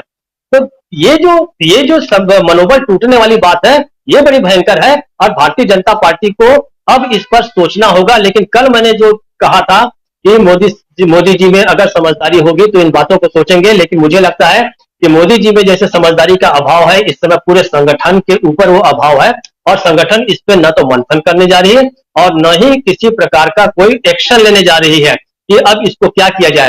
कारण यह है कि पूरी पार्टी, पूरा संगठन और यहां तक कि आरएसएस को भी एक तरह से मोदी और अमित शाह जी ने जो बंधक बना के रख लिया है, मुझे नहीं लगता कि अब इसके बाद भारतीय जनता पार्टी के पास ऊपर उठने के लिए कोई भी बात रह गई है। और आने वाला समय मोदी जी के लिए और बीजेपी के लिए बहुत कठिन होने जा रहा है। राजू जी, ये असली समस्या है कि बीजेपी को कैसे कर्नाटक में तोड़ दिया, तो वो इस तरीके से तोड़ दिया। राजू, बहुत मुश्किल घड़ी आने वाली है बीजेपी के लिए और खासकर मोदी जी और उनके दोस्त, उनके साथी, हमसफर अमित शाह के लिए। दोनों ने इस कर्नाटक के चुनाव को अपने अपने अंदाज में और एक ट्रैक पर रहकर लड़ने और जीतने की कोशिश की, लेकिन उनकी झोली खाली रही। न सिर्फ खाली रही बल्कि बीजेपी कांग्रेस से आधे से भी कम सीटों पर सिमट गई। यानी कांग्रेस 135 तो बीजेपी 66 सीटें। इसमें से एक सीट की लड़ाई कल देर रात तक कर्नाटक की राजधानी बेंगलुरु में चलती रही और मात्र 16 वोटों से बीजेपी की जीत हुई है। तेजस्वी सूर्या उस एरिया से आते हैं और देर रात वो अंदर चले गए थे जहां काउंटिंग हो रही थी। इसके बाद कांग्रेस के लोगों ने भी हंगामा किया था। यह हंगामा जो देर रात तक या तो कर्नाटक में या इधर कर्नाटक से बाहर देख रहे होंगे वो समझ गए होंगे कि क्या कुछ चला है। तेजस्वी सूर्या का नाम तो खैर आना ही था, आया। फायर ब्रांड हैं और अभी प्रशांत टंडन जी कह भी रहे थे कि क्या सेकंड लाइन के नेता होंगे वो। तो कई लोगों के नाम हैं जो सेकंड लाइन में आना चाहते हैं, लेकिन क्या प्रधानमंत्री नरेंद्र मोदी इस लाइन को छोड़ेंगे, ये भी एक बड़ा सवाल है। आना चाहता हूं अमलेंदु उपाध्याय जी आपके पास, फिर मीनू जी के पास आता हूं। अमलेंदु जी, आपको क्या लगता है अमलेंदु जी, प्रधानमंत्री नरेंद्र मोदी और उसके बाद आगे के चुनाव और कर्नाटक स्टोरी की शुरुआत, केरल स्टोरी की चर्चा करते करते कर्नाटका स्टोरी ऐसी बनी कि अब रुला रही है कि हंसा रही है, वो तो आने वाले 5 चुनावों में देखेंगे। इस चुनाव का हश्र तो देख ही लिया। क्या कहेंगे कर्नाटका स्टोरी को अगर देखा जाए, समझा जाए तो? राजीव जी, कर्नाटका स्टोरी ने मोदी जी के पोस्टर फाड़ दिए हैं। अब सिनेमा हॉल्स पे जो है वो मोदी जी के पोस्टर उतर के कर्नाटका स्टोरी के पोस्टर लग गए हैं और बॉक्स ऑफिस पे जो है उसका कलेक्शन बड़ा जबरदस्त जा रहा है कर्नाटका स्टोरी का। और मोदी जी के पोस्टर जो है वो अब रद्दी के भाव जो है वो कर्नाटक में बिक रहे हैं। स्थिति ये हो गई है। असल में जिस तरीके से प्रधानमंत्री नरेंद्र मोदी का पदार्पण हुआ कर्नाटक की राजनीति में, लगभग इसी तरीके से हर राज्य में होता है। मतलब कोई ऐसी नई चीज नहीं थी, प्रधानमंत्री ने ना कुछ में जाके नया किया। सब जगह जाके वो अपने लिए ही आशीर्वाद मांगते हैं और आज से नहीं मांग रहे हैं, 2014 से वो सब जगह जाके अपने लिए आशीर्वाद मांगते रहते हैं। यूपी में आते हैं तो गंगा के बेटे हो जाते हैं, बिहार में जाते हैं तो बिहार के बेटे हो जाते हैं, हिमाचल में जाते हैं तो हिमाचल के बेटे हो, जहाँ जाते हैं वहीं के बेटे हो जाते हैं। और सब जगह से उनका बहुत पुराना रिश्ता नाता होता है। कर्नाटक से भी उनका बहुत पुराना रिश्ता नाता है, सदियों पुराना रिश्ता नाता है उनका कर्नाटक का, तो रहता है उनका। लेकिन जिस तरीके से प्रधान ने वहां अपनी जो वाचालाई, मुझे लगता है कर्नाटक वो पहला राज्य है जहां प्रधानमंत्री की वाचालता को जो है उसने बहुत मजबूती के साथ जो वो खारिज किया है। और ये प्रधानमंत्री के लिए वो ज्यादा चिंतन और मनन का विषय होगा उनके लिए, खुद के लिए, कि ये उनकी वाचालता जो है आगे काम आएगी कि नहीं आएगी। क्योंकि यहाँ जो 2 मुख्य मुद्दे थे प्रधानमंत्री के, उसमें एक तो बजरंग दल और बजरंग बली तो उन्होंने बनाया जिस तरीके से उठाई, उसके साथ ये था कि मुझको 91 टाइम्स गालियां दी। और मतलब ये था कि अब मुझे गालियां दी तो उसका बदला लो। जनता ने बदला ले लिया प्रधानमंत्री से। तो अब क्या ये माना जाए कि प्रधानमंत्री से गालियां गिनने में गलती हो गई थी, गालियां और ज्यादा रही होंगी? और प्रधानमंत्री ने जिस आदमी को गालियां गिनने पे गिना बैठाया था, उसने प्रधानमंत्री को सही जानकारी नहीं दी। गालियां तो ज्यादा पड़ रही है, कांग्रेस नहीं बल्कि जनता दे रही है, कर्नाटक की जनता दे रही है। तो ये कहीं ना कहीं प्रधानमंत्री की जो थी वो चूक थी।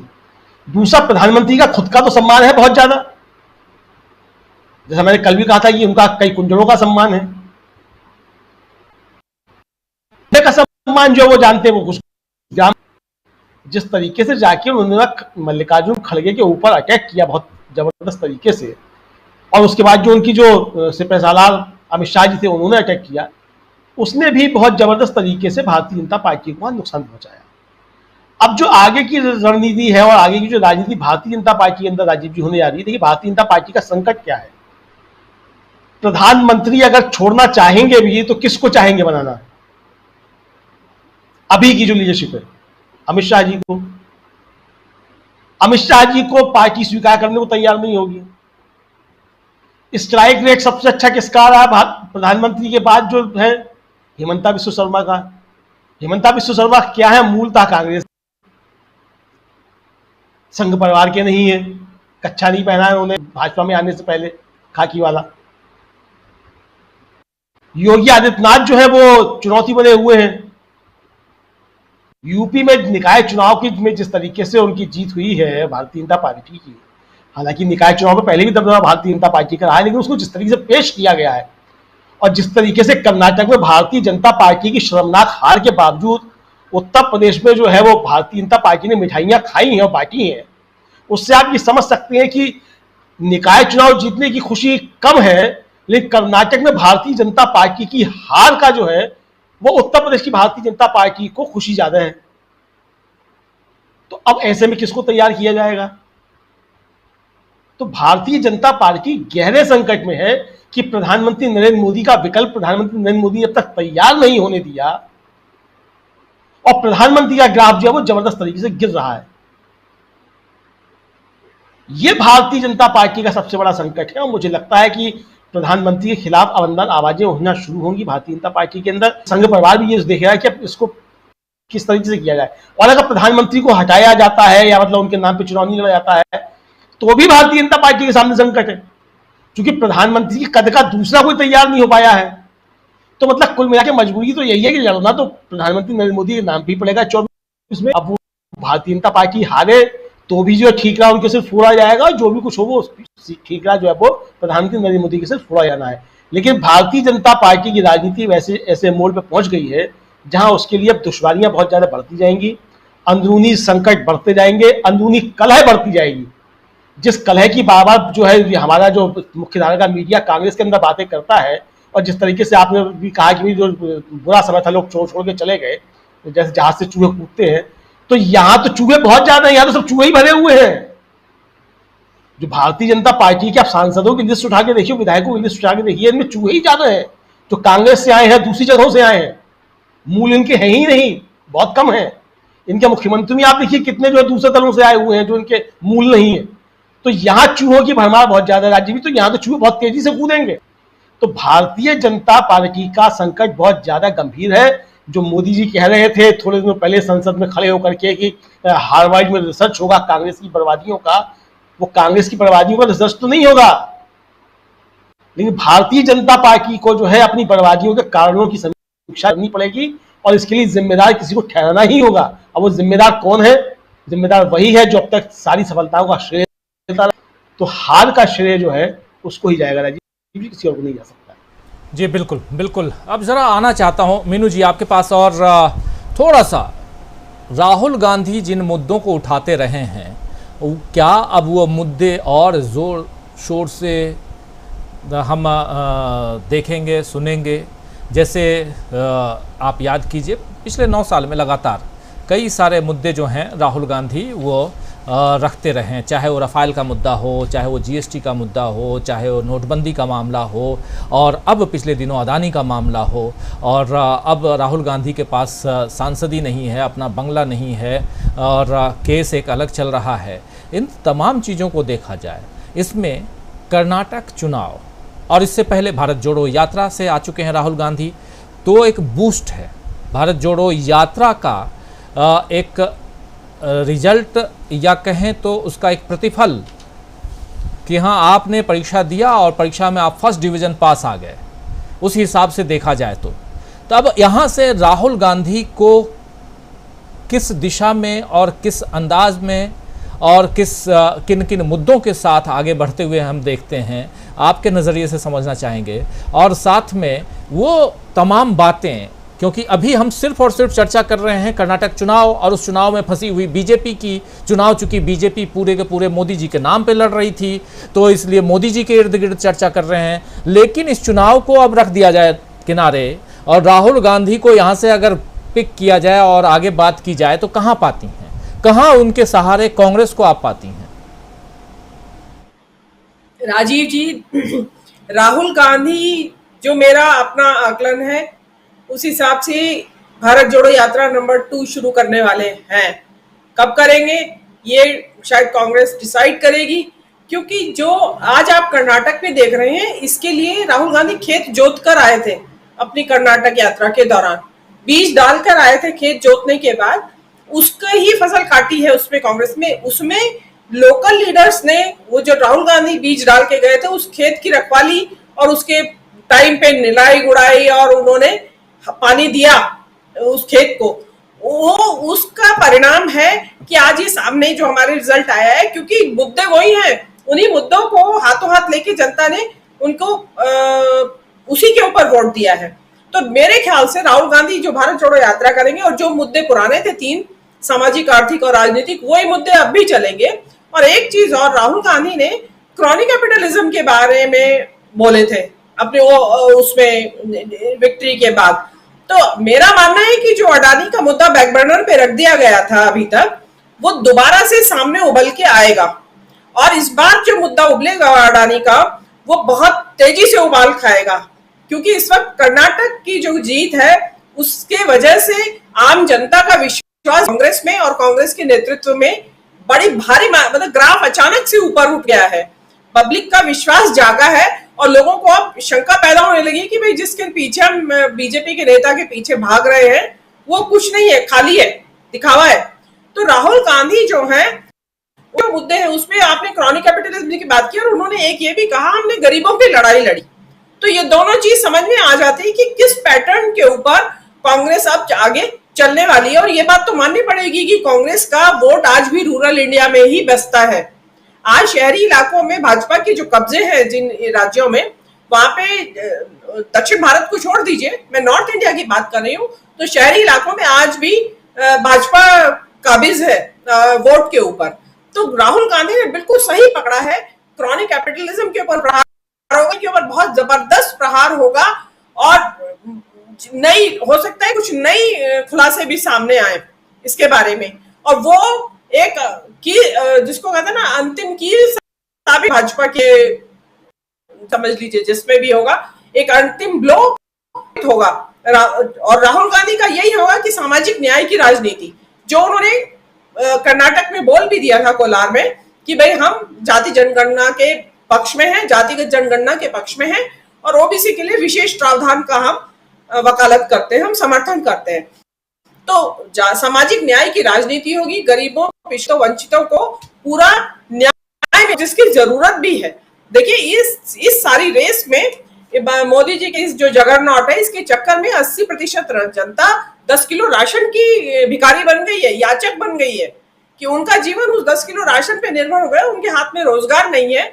और देखिए जीवन में 2 टाइम भोजन के अलावा और भी बहुत सारी जरूरतें होती है, बेसिक होती है, जो आपको कपड़ा चाहिए, आपको दवाई चाहिए, आपको शिक्षा चाहिए, उसका तो कोई ठिकाना ही नहीं है। गरीब आदमी के लिए बच्चों को कहाँ खिलाएगा, उनकी पढ़ाई का क्या इंतजाम करेगा, कपड़ा है, दवाई है, तो वो चीज का तो कोई ध्यान नहीं दिया जा रहा है। केवल लाभार्थी के चक्कर में जीता जा रहा है इलेक्शन। उस लाभार्थी की जो राजनीति है उसको यहाँ पे धक्का पहुंचा है कर्नाटक के इलेक्शन में। तो आप एक तो सांप्रदायिकता का कार्ड खत्म हो गया कर्नाटक से, दूसरे लाभार्थी की राजनीति का फायदा नहीं मिला, तो बीजेपी के पास, मोदी जी के पास बचा क्या? मोदी जी के पास कुछ नहीं बचा। और मेरे ख्याल से तो वो कहे ना कहे, क्योंकि ये लोग प्रिटेंड करने में बहुत माहिर है कि अंदर खलबली मची हुई है, बाहर से कि सब चंगा सी, वो दिखाते हैं ऐसा। बाहर आज तो बिल्कुल भी चंगा नहीं होगा। मोदी जी को नींद नहीं आ रही होगी कि ये फेल कैसे हो गया, मैं इतना भगवा कि पूरा भगवा में बना दिया उन्होंने, भगवा रंग से लगा के, लिटरली भगवा रंगा, उसके बावजूद भी फायदा नहीं हुआ। अब जो राहुल गांधी की राजनीति है, देखिए वो जो कर्नाटक एक उसकी झांकी है, आपके इसी पैटर्न पे चलेगी। और जो क्षेत्रीय नेतृत्व है, आप देखिए कि हिमाचल में क्या हुआ, सेंट्रल लीडरशिप गई, लेकिन उन्होंने टाइम टू टाइम वहां पे जाके रैलियां की और क्षेत्रीय नेतृत्व के ऊपर छोड़ दिया, करिए। इसी तरीके से कर्नाटक में किया, उन्होंने time to time central leadership जाती क्षेत्रीय नेतृत्व को पूरी तरह से काम करने का मौका दिया। इसमें जो शिव कुमार के बारे में प्रसाद जी बता रहे थे कि भाई वो काफी समय से काम कर रहे हैं इस बारे में, इलेक्शन को लेके। तो ये देखिए, ये 3-4 मुद्दे होंगे जो राहुल गांधी की जो विजन है, जो राजनीति है कि, और वो उनका भारत जोड़ो यात्रा में चल रहा था। सामाजिक ये था कि भाई सामाजिक ताना बाना जो तोड़ दिया है उसको जोड़ेंगे वापस मोहब्बत से। आर्थिक में ये है कि जो गरीब अमीर की खाई बढ़ती जा रही है उसको पाटने की कोशिश करेंगे। ये जो गिग वर्कर्स की आप बात कर रहे हैं, उनके बारे में बात की, ये वो उसी की तरफ एक कदम है कि जो एटलीस्ट जहां से आपको रोजगार दे पा रहे हैं तो उसी को आप बढ़ावा तो दें, कम से कम उसके भलाई के लिए कुछ काम तो करें। और दूसरा राजनीतिक था संघवाद का मुद्दा। और ये देखिए, इसके जो मैं बार बार कह रही हूँ कि कर्नाटक की जीत के बाद से ये संघवाद का मुद्दा बहुत तेजी से उभर के आएगा और साउथ इंडिया से ही उभर के आएगा। और इसके ऊपर डिबेट्स होगी, बहुत सारा टकराव होगा और कई बार लगेगा कि अब क्या होगा। और रही बात मोदी जी की, जो आपने पूछा, तो अमलेंदु जी से मैं भी बोल देती हूँ कि मोदी जी क्या करेंगे अब? सांप्रदायिकता का कार्ड खेलेंगे, नहीं क्या करेंगे? गाली कोई नहीं सुनने, कोई उनका रोंदूपना कोई नहीं सुनना चाह रहा है अभी। तो मोदी जी क्या करेंगे? ना सेकंड लीडरशिप है। मोदी जी ने जो राजनीति का, जो सांप्रदायिक राजनीति का हुक्का था, वो खूब गुड़गुड़ा लिया है, उसका खूब आनंद लिया हुक्के का। अब मोदी जी ने देखा है सामने तो अब कोई है नहीं, किसको बैठाए हुक्का किसको थमा के जाओ। तो मोदी जी तो अपनी हुक्का चिलम सब फोड़ के जाएंगे, बाकी के लोग अपना निपटते रहे पीछे, जो भी कुछ कचरा इकट्ठा होगा उसमें कांग्रेसी जो है बीजेपी में गए वो सब भाग के कांग्रेस में आ जाएंगे और कई राज्यों की सरकारें गिरेंगी इस चक्कर में। तो वो अपना हुक्का गुड़गुड़ा के चले जाएंगे और पब्लिक देखती रह जाएगी, इवन भाजपा ही देखते रह जाएंगे, आरएसएस देखता रह जाएगा। जी राजीव जी। बिल्कुल, आरएसएस की बात आप कर रही थी, भाजपा और बाकी तमाम उस पर भी आएंगे, लेकिन एक बार प्रेम कुमार जी आपसे भी जानना समझना चाहता हूं कि एक तरफ हम बीजेपी की बात कर रहे हैं और जब कर्नाटक में प्रधानमंत्री नरेंद्र मोदी की हम बात कर रहे हैं तो पैरेलली हमको राहुल गांधी की बात करनी पड़ेगी, जिस बारे में अभी चर्चा कर रही थी मीनू जैन जी। यहाँ पर राहुल गांधी की राजनीति कर्नाटक चुनाव के बाद से और उसकी दिशा ज़रा आपके ज़रिए हम समझना चाहते हैं कि क्या देखते हैं आप? क्या राहुल गांधी यहाँ से और अग्रेसिव नज़र आने वाले हैं? क्या राहुल गांधी की राजनीति में जो कुछ मुद्दे जिसको कि कर्नाटक चुनाव के समय उन्होंने वहीं रख दिया था, छोड़ दिया था, नेशनल मुद्दे जिसमें अदानी सबसे ऊपर है और आज की तारीख में जिसको वो घर घर गांव-गांव तक पहुंचाना चाहते हैं, ऐसे मुद्दों को क्या अब हम देखेंगे कि आने वाले समय में बहुत ज़्यादा, क्योंकि राहुल गांधी अभी टोटली फ्री हैं और उनके सामने एक रिजल्ट भी है, एक गिफ्ट है कर्नाटक, किस रूप में देखा जाए? जी राजीव जी, देखिए हम लोग चर्चा कर रहे हैं चुनाव परिणाम के बाद। भारतीय जनता पार्टी के लिए ये करारी हार है निश्चित रूप से, और कांग्रेस के लिए ये एक सुनहरी जीत है, ये भी उतना ही महत्वपूर्ण है। लेकिन यहाँ से ऐसा नहीं है कि अब नरेंद्र मोदी इग्नोर हो गए, कि बीजेपी की राजनीति खत्म हो गई, कि वो कमज़ोर हो गई, ये नहीं है। या हम उनकी खिल्ली उड़ाने लगे या उनको हम कमतर आंकने लगे, ये सिचुएशन नहीं है। सिचुएशन ये है कि अगर कर्नाटक कांग्रेस हार जाती तो क्या होता? अगर कर्नाटक हार जाती कांग्रेस तो अब बहुत अगले आने वाले चुनाव ही नहीं, बहुत लंबे समय तक खड़े होने में, चुनौती पेश करने में मुश्किल होती। वो स्थिति खत्म हो गई। यहाँ से आगे बढ़ने का स्कोप खुला है और बहुत शानदार तरीके से खुला है।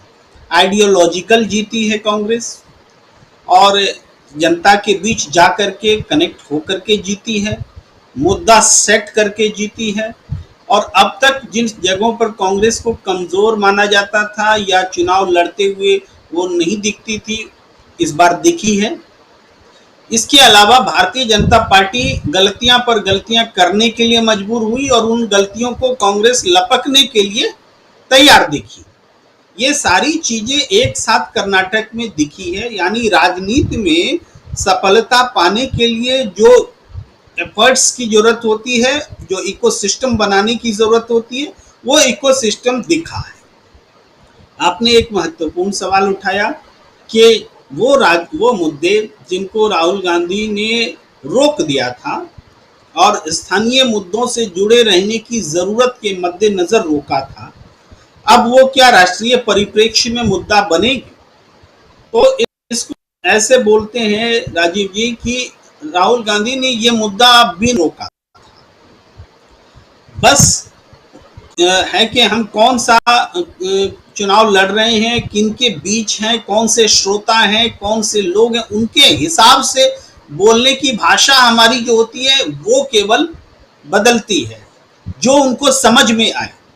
क्योंकि करप्शन पूरे देश का मुद्दा है, करप्शन सिर्फ कर्नाटक का मुद्दा नहीं है। कर्नाटक में करप्शन का मुद्दा चढ़ करके बोल रहा है, कांग्रेस को जीत दिला रहा है। तो ये करप्शन की उजागर हो रहा है और ये करप्शन पे सीएम आंदोलन में भी दिख रहा है या 30-40% कमीशन के रूप में जनता की जुबान में भी दिख रहा है। तो जो जनता की जुबान में करप्शन है, उस करप्शन को आवाज दी गई है। नेशनल पर्सपेक्टिव में बात आएगी तो वही करप्शन की आवाज और स्टेट्स में घूमते हुए जो बाकी स्टेट्स हैं वहां से भी मैसेज निकालने की जरूरत है। और उस मैसेज में बहुत बड़ा चैलेंज आने वाला है राजीव जी कांग्रेस के पास। ऐसा नहीं कि रास्ते बहुत निष्कंटक हैं।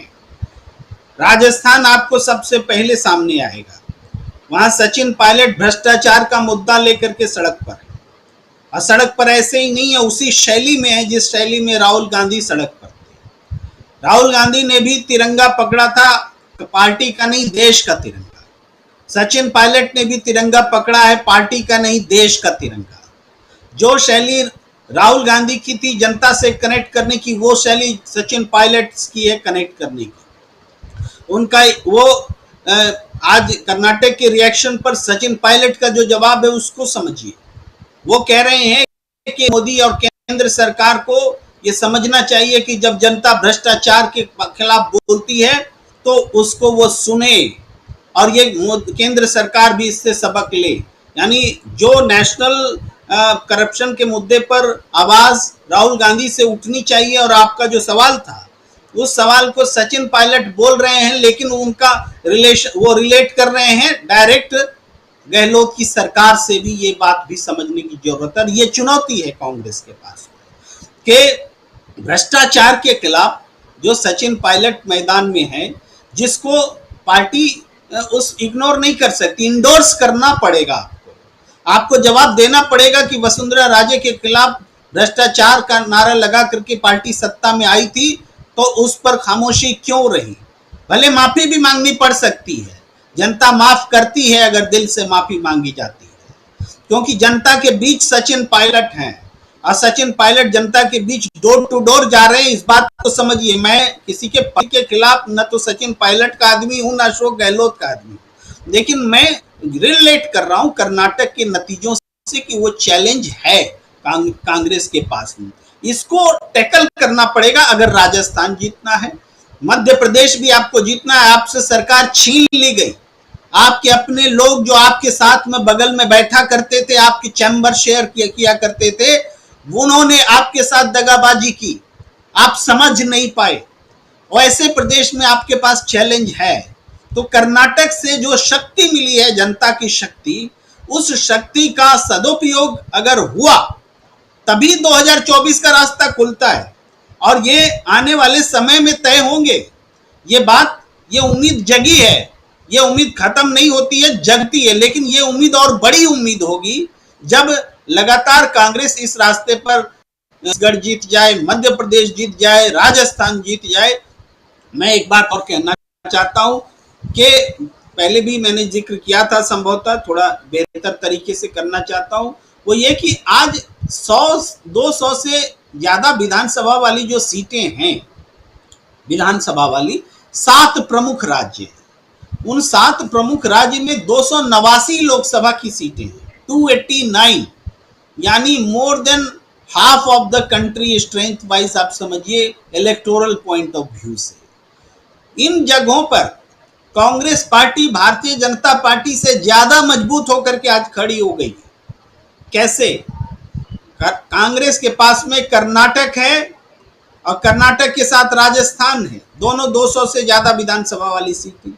इसके अलावा कांग्रेस 2 राज्यों में, तमिलनाडु में और बिहार में गठबंधन की सरकार में और भी है। मैं 200 से ज्यादा की बात कर रहा हूं। बीजेपी कहां है? बीजेपी के पास 2 स्टेट है, उत्तर प्रदेश और मध्य प्रदेश, 200 से ज्यादा विधानसभा वाली सीटें।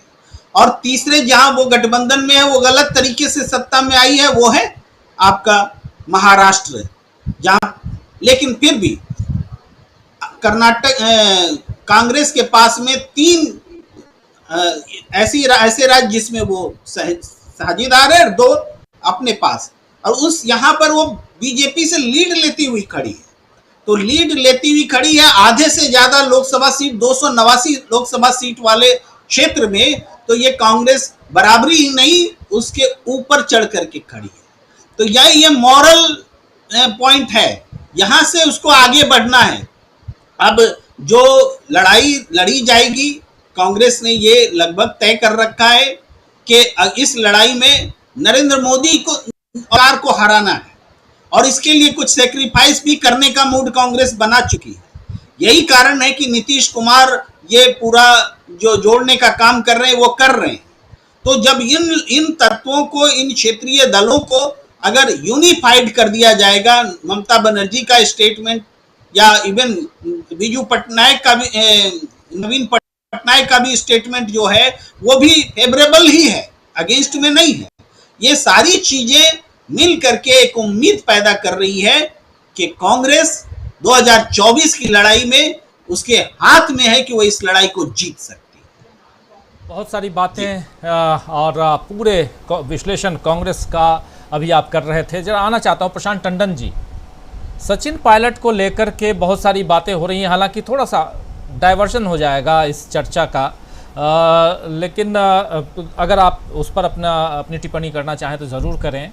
और कांग्रेस की चर्चा हम कर रहे हैं, कर्नाटक की बात, और कर्नाटक में कर्नाटक के चुनाव ने बीजेपी को कैसे तोड़ दिया है और उसके आगे क्या रणनीति होने जा रही है, क्या सियासी तस्वीर बनने जा रही है, उस पर हम चर्चा कर रहे हैं। जरा उसी सियासी तस्वीर को आगे बढ़ाते हुए और राहुल गांधी, और दो बातें यहाँ और भी रखना चाहूँगा। एक तो ये कि आज महाविकास अघाड़ी की भी बैठक हुई है, शरद पवार के घर पे बैठक हुई है, और इस बैठक के बाद संजय राउत जो राज्यसभा सांसद हैं शिवसेना उद्धव गुट के, उन्होंने कहा है कि कर्नाटक की जीत विपक्ष की जीत है, एकमात्र कांग्रेस की जीत नहीं, विपक्ष की जीत है। बहुत बड़ी बात है ये। और यहीं से जरा इस अपनी चर्चा को और आगे पिक करते हैं और आपसे समझना चाहता हूं कि अब किस दिशा में आप देख रहे हैं। बहुत सारे सवाल, यहाँ राजस्थान की बात भी हो रही है, सचिन पायलट की बात भी हो रही है, और अभी मैं देख रहा हूं कल से लेके आज तक जितनी भी गोदी मीडिया में डिबेट्स जितने भी हो रहे हैं, उन डिबेट्स में दो तीन नाम ज़रूर आ रहे हैं। एक नाम सचिन पायलट का आ रहा है, एक नाम टीएस सिंहदेव का वहाँ छत्तीसगढ़ के उनका आ रहा है, और एक नाम ज्योतिरादित्य सिंधिया का आ रहा है, और तीनों से क्लब किया जा रहा है डीके शिव कुमार को। आगे बताइए जरा। देखिए, मसला क्या है राजीव जी कि वो कांग्रेस के मीडिया डिपार्टमेंट को भी समझना है, उस पर मैं आऊँगा, लेकिन ये जो मीडिया है, नोएडा मीडिया या गोदी मीडिया, ये लगातार कांग्रेस के खिलाफ एक साजिश करता है, और खासकर राहुल गांधी के खिलाफ। आप देखिए कि बड़े लिखे जा रहे हैं, और वो लोग लेख लिख रहे हैं जो कर्नाटका में गए नहीं थे। हम आप तो होकर आए, वहाँ के गांव गलियों शहरों में रह कर आए, वहाँ डोसा वड़ा खा कर आए हैं, सेट डोसा और नीट डोसा भी खा के आए हैं। अब ये लोग वहाँ गए नहीं। ये क्या है कि ये इधर उधर बैठते हैं दिल्ली में, इधर उधर बैठ के जो पतंगबाजी करना चाहते हैं वो कर लेते हैं। मैं इन लोगों के लेख बहुत समय से देख रहा हूँ, और मतलब एक पत्रकार, महिला पत्रकार है, बहुत सीनियर हैं, उन्होंने लिखा दुनिया भर को, मतलब वो चाहे उनका बस चले तो वो बेंगलोर के किसी डोसा वाले को जो है वो देने क्रेडिट जीत का, लेकिन राहुल गांधी या खड़गे जी को जीत का क्रेडिट वो नहीं देंगे। और ये लोग खड़ा करते हैं डीके शिव कुमार, सिद्धारमैया और कांग्रेस में कोई डिफरेंस नहीं है। डीके शिव कुमार को कितना परेशान किया इन्हीं गोदी मीडिया ने, जब उसके ऊपर ईडी का और दुनिया भर का सीबीआई ईडी सब लगा दिया गया था। तो ये गोदी मीडिया का कैंपेन है, इसमें अपना सर खपाना समय की बर्बादी है। और इनको देखिए, मजा लीजिए, चुटकुले बनाइए इनके, और सोशल मीडिया पे, क्योंकि ये आप है, ये जर्नलिस्टिक प्लेटफॉर्म है, मैं उसको अपने आप को लिमिट रखूंगा। यहाँ पे इनके ये लोग जो टिप्पणीकार एक हिस्सा है, वो भी पत्रकार हैं। तो इस तरीके के तमाम जो हैं वो मैं कहूँगा विदूषक जो है वो, और ये इनका एजेंडा है। अब आप देखिए कि गोदी मीडिया कर्नाटक की जीत को दे रहा है, एक कोई डेटा वाला पकड़ रहा है, उसको क्रेडिट दे रहे हैं, जो कभी प्रशांत किशोर के साथ काम करता था। अरे भाई, कोई भी, राजीव जी, मैं तो इतने चुनाव कवर करता हूं, आप भी करते हैं, आजकल कोई विधायक, निर्दलीय विधायक भी अगर खड़ा हुआ है ना, तो कैंपेन करने निकलता में डेटा वाला लैपटॉप लेके, ये जो है ये डेटा वाले तय करते हैं, नैरेटिव तय है, लीडरशिप तय करती है, प्रोग्राम तय करते हैं। कितने चुनाव हम लोगों ने देखे हैं। अब सचिन पायलट की बात आपने पूछ लिया, मैं उस पर क्या बताऊं। सचिन पायलट दिल्ली के बहुत लोकप्रिय हैं, राजस्थान से भी ज्यादा, और मैं बहुत पहले कह चुका था, कांग्रेस को मैं जानता हूं, कांग्रेस का जो कल्चर है, हम उसकी बुराई करें अच्छाई करें जो भी है, लेकिन वो उनका कल्चर है, वो जाने। और मैंने बहुत पहले भी इस बात को लिखा था कि कांग्रेस में अपने समर्थकों से सड़कों पे टायर वायर जलवाकर कोई मुख्यमंत्री नहीं बन सकता। वो सिस्टम दूसरा है कांग्रेस के अंदर। तो सचिन पायलट को ये मीडिया, जो नोएडा मीडिया है वहाँ, ये बहुत पॉपुलर है, जिसको हम लोग कहते हैं वो साउथ दिल्ली पावर सर्किट। तो वो साउथ दिल्ली पावर सर्किट के हैं, वो उसमें कोई मतलब मैं नहीं मानता कि उनको वो अशोक गहलोत के कोई पॉलिटिकल चैलेंजर है। मीडिया में बहुत बड़ा दिखाई देगा, हाँ, मीडिया की बात है। एक दूसरी बात आपने की अपोजिशन यूनिटी, ये एक गंभीर बात है कि कर्नाटका से अपोजिशन यूनिटी को एक बल मिला है, एक बात। दूसरी चीज कि अपोजिशन यूनिटी को एक नया फैक्टर मिला है, जिसको कहते हैं कि कांग्रेस को एक बड़ा बूस्ट मिला है। और वो बूस्ट कैसे मिला है?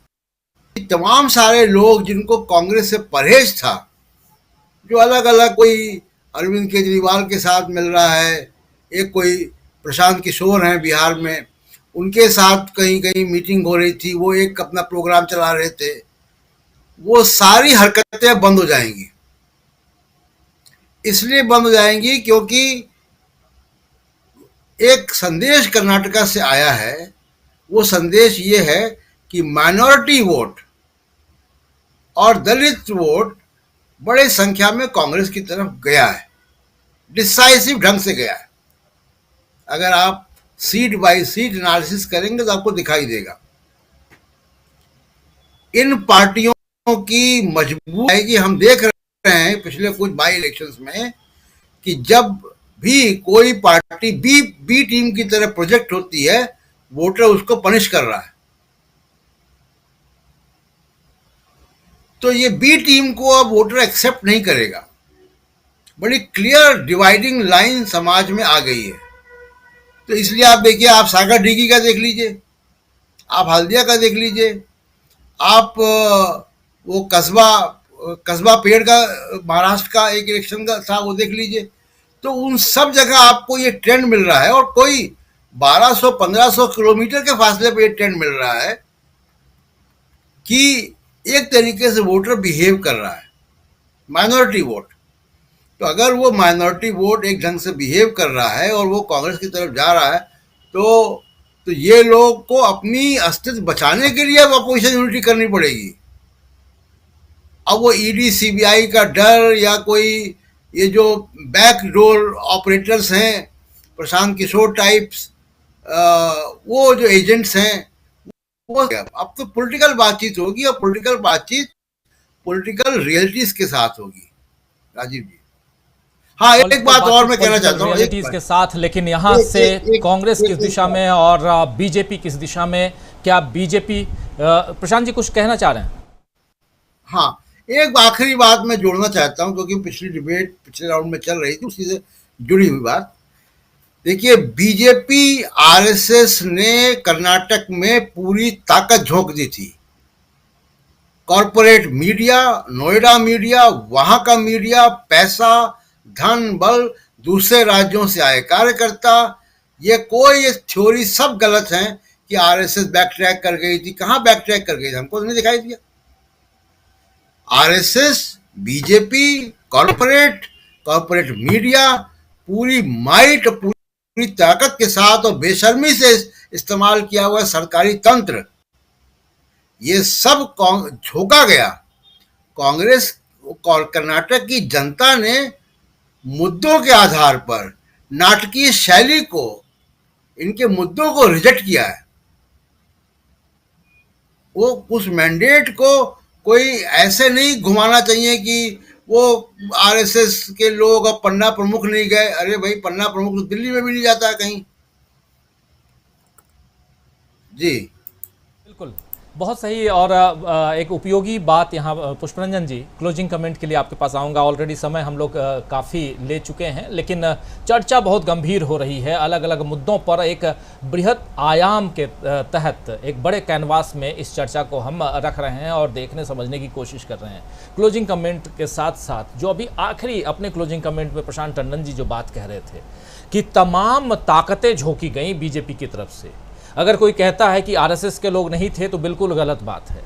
हम खुद देख के आए हैं, तो इसलिए आरएसएस के लोग भी थे, सरकारी तंत्र भी था, नोएडा से लेकर बेंगलुरु मीडिया तक, कर्नाटक मीडिया तक लगा हुआ था और तमाम हथकंडे थे, पैसा था, सब कुछ था। और एक बात बहुत आश्चर्यजनक थी, जब हम लोग बेंगलुरु पहुँचे तो पुष्परंजन जी, जब हम जाते हैं किसी शहर में, किसी स्टेट में चुनाव के लिए, तो एयरपोर्ट से जैसे आप निकलते हैं या रेलवे स्टेशन से निकलते हैं तो चारों तरफ आपको झंडे, बैनर, पोस्टर्स, होर्डिंग्स ये सब दिखाई देते हैं। वहाँ हम लोगों को कुछ नहीं दिखाई दे रहा था।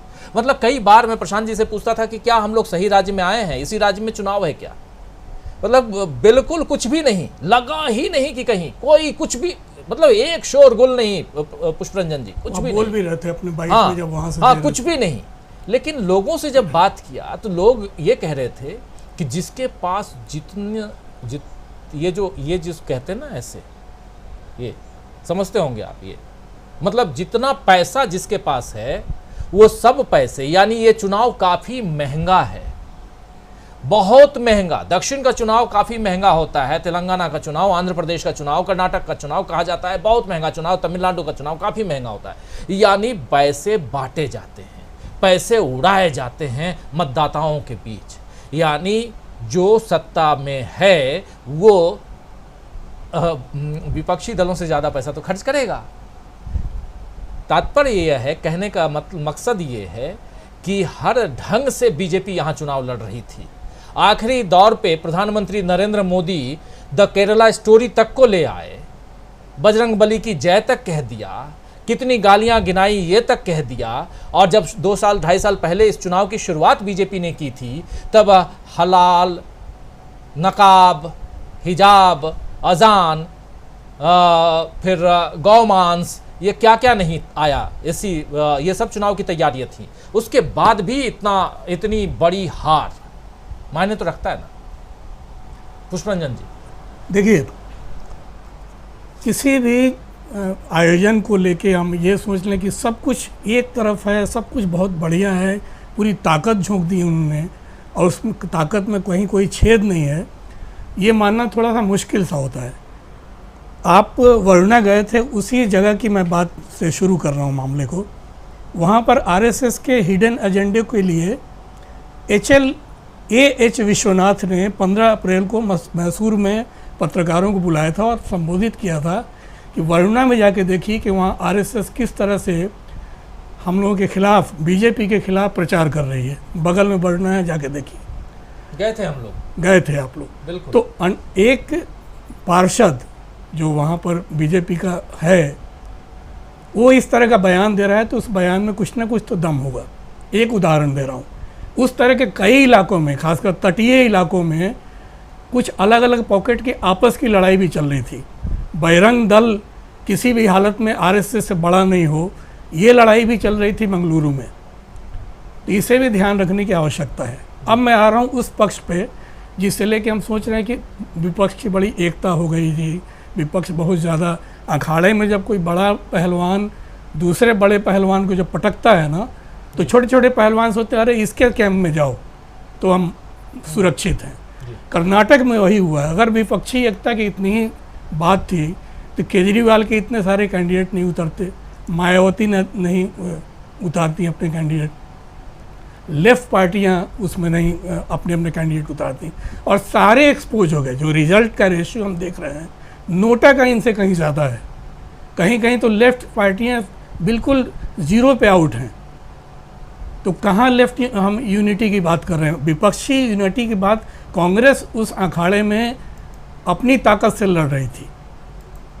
आज विपक्ष को लग रहा है, और विपक्ष में जो चेहरे जिनको नीतीश कुमार को जगह जगह जाके ऑर्गेनाइज करने की आवश्यकता पड़ रही है, और क्या भरोसा जब अंतिम क्षण में कौन कहाँ क्या खेल कर जाए। ये बहुत ही अजीब सी बात है। मेन राजीव जी, मुझे लगता है कि कांग्रेस को, ठीक है, ये कूलिंग पीरियड हम 2-4 दिन मान लें कि हम थोड़ा सा मुग्ध होना भी चाहिए, इतनी बड़ी फतह हुई है, थोड़ा खुश होना चाहिए। लेकिन कांग्रेस को अपने 2 राज्यों को बचाने की भी बड़ी चुनौती है। छत्तीसगढ़ और की बात मैं कर रहा हूँ, राजस्थान की बात कर रहा हूँ। यहाँ 2 पॉलिटिकल ट्रोजन हॉर्स हैं आपके।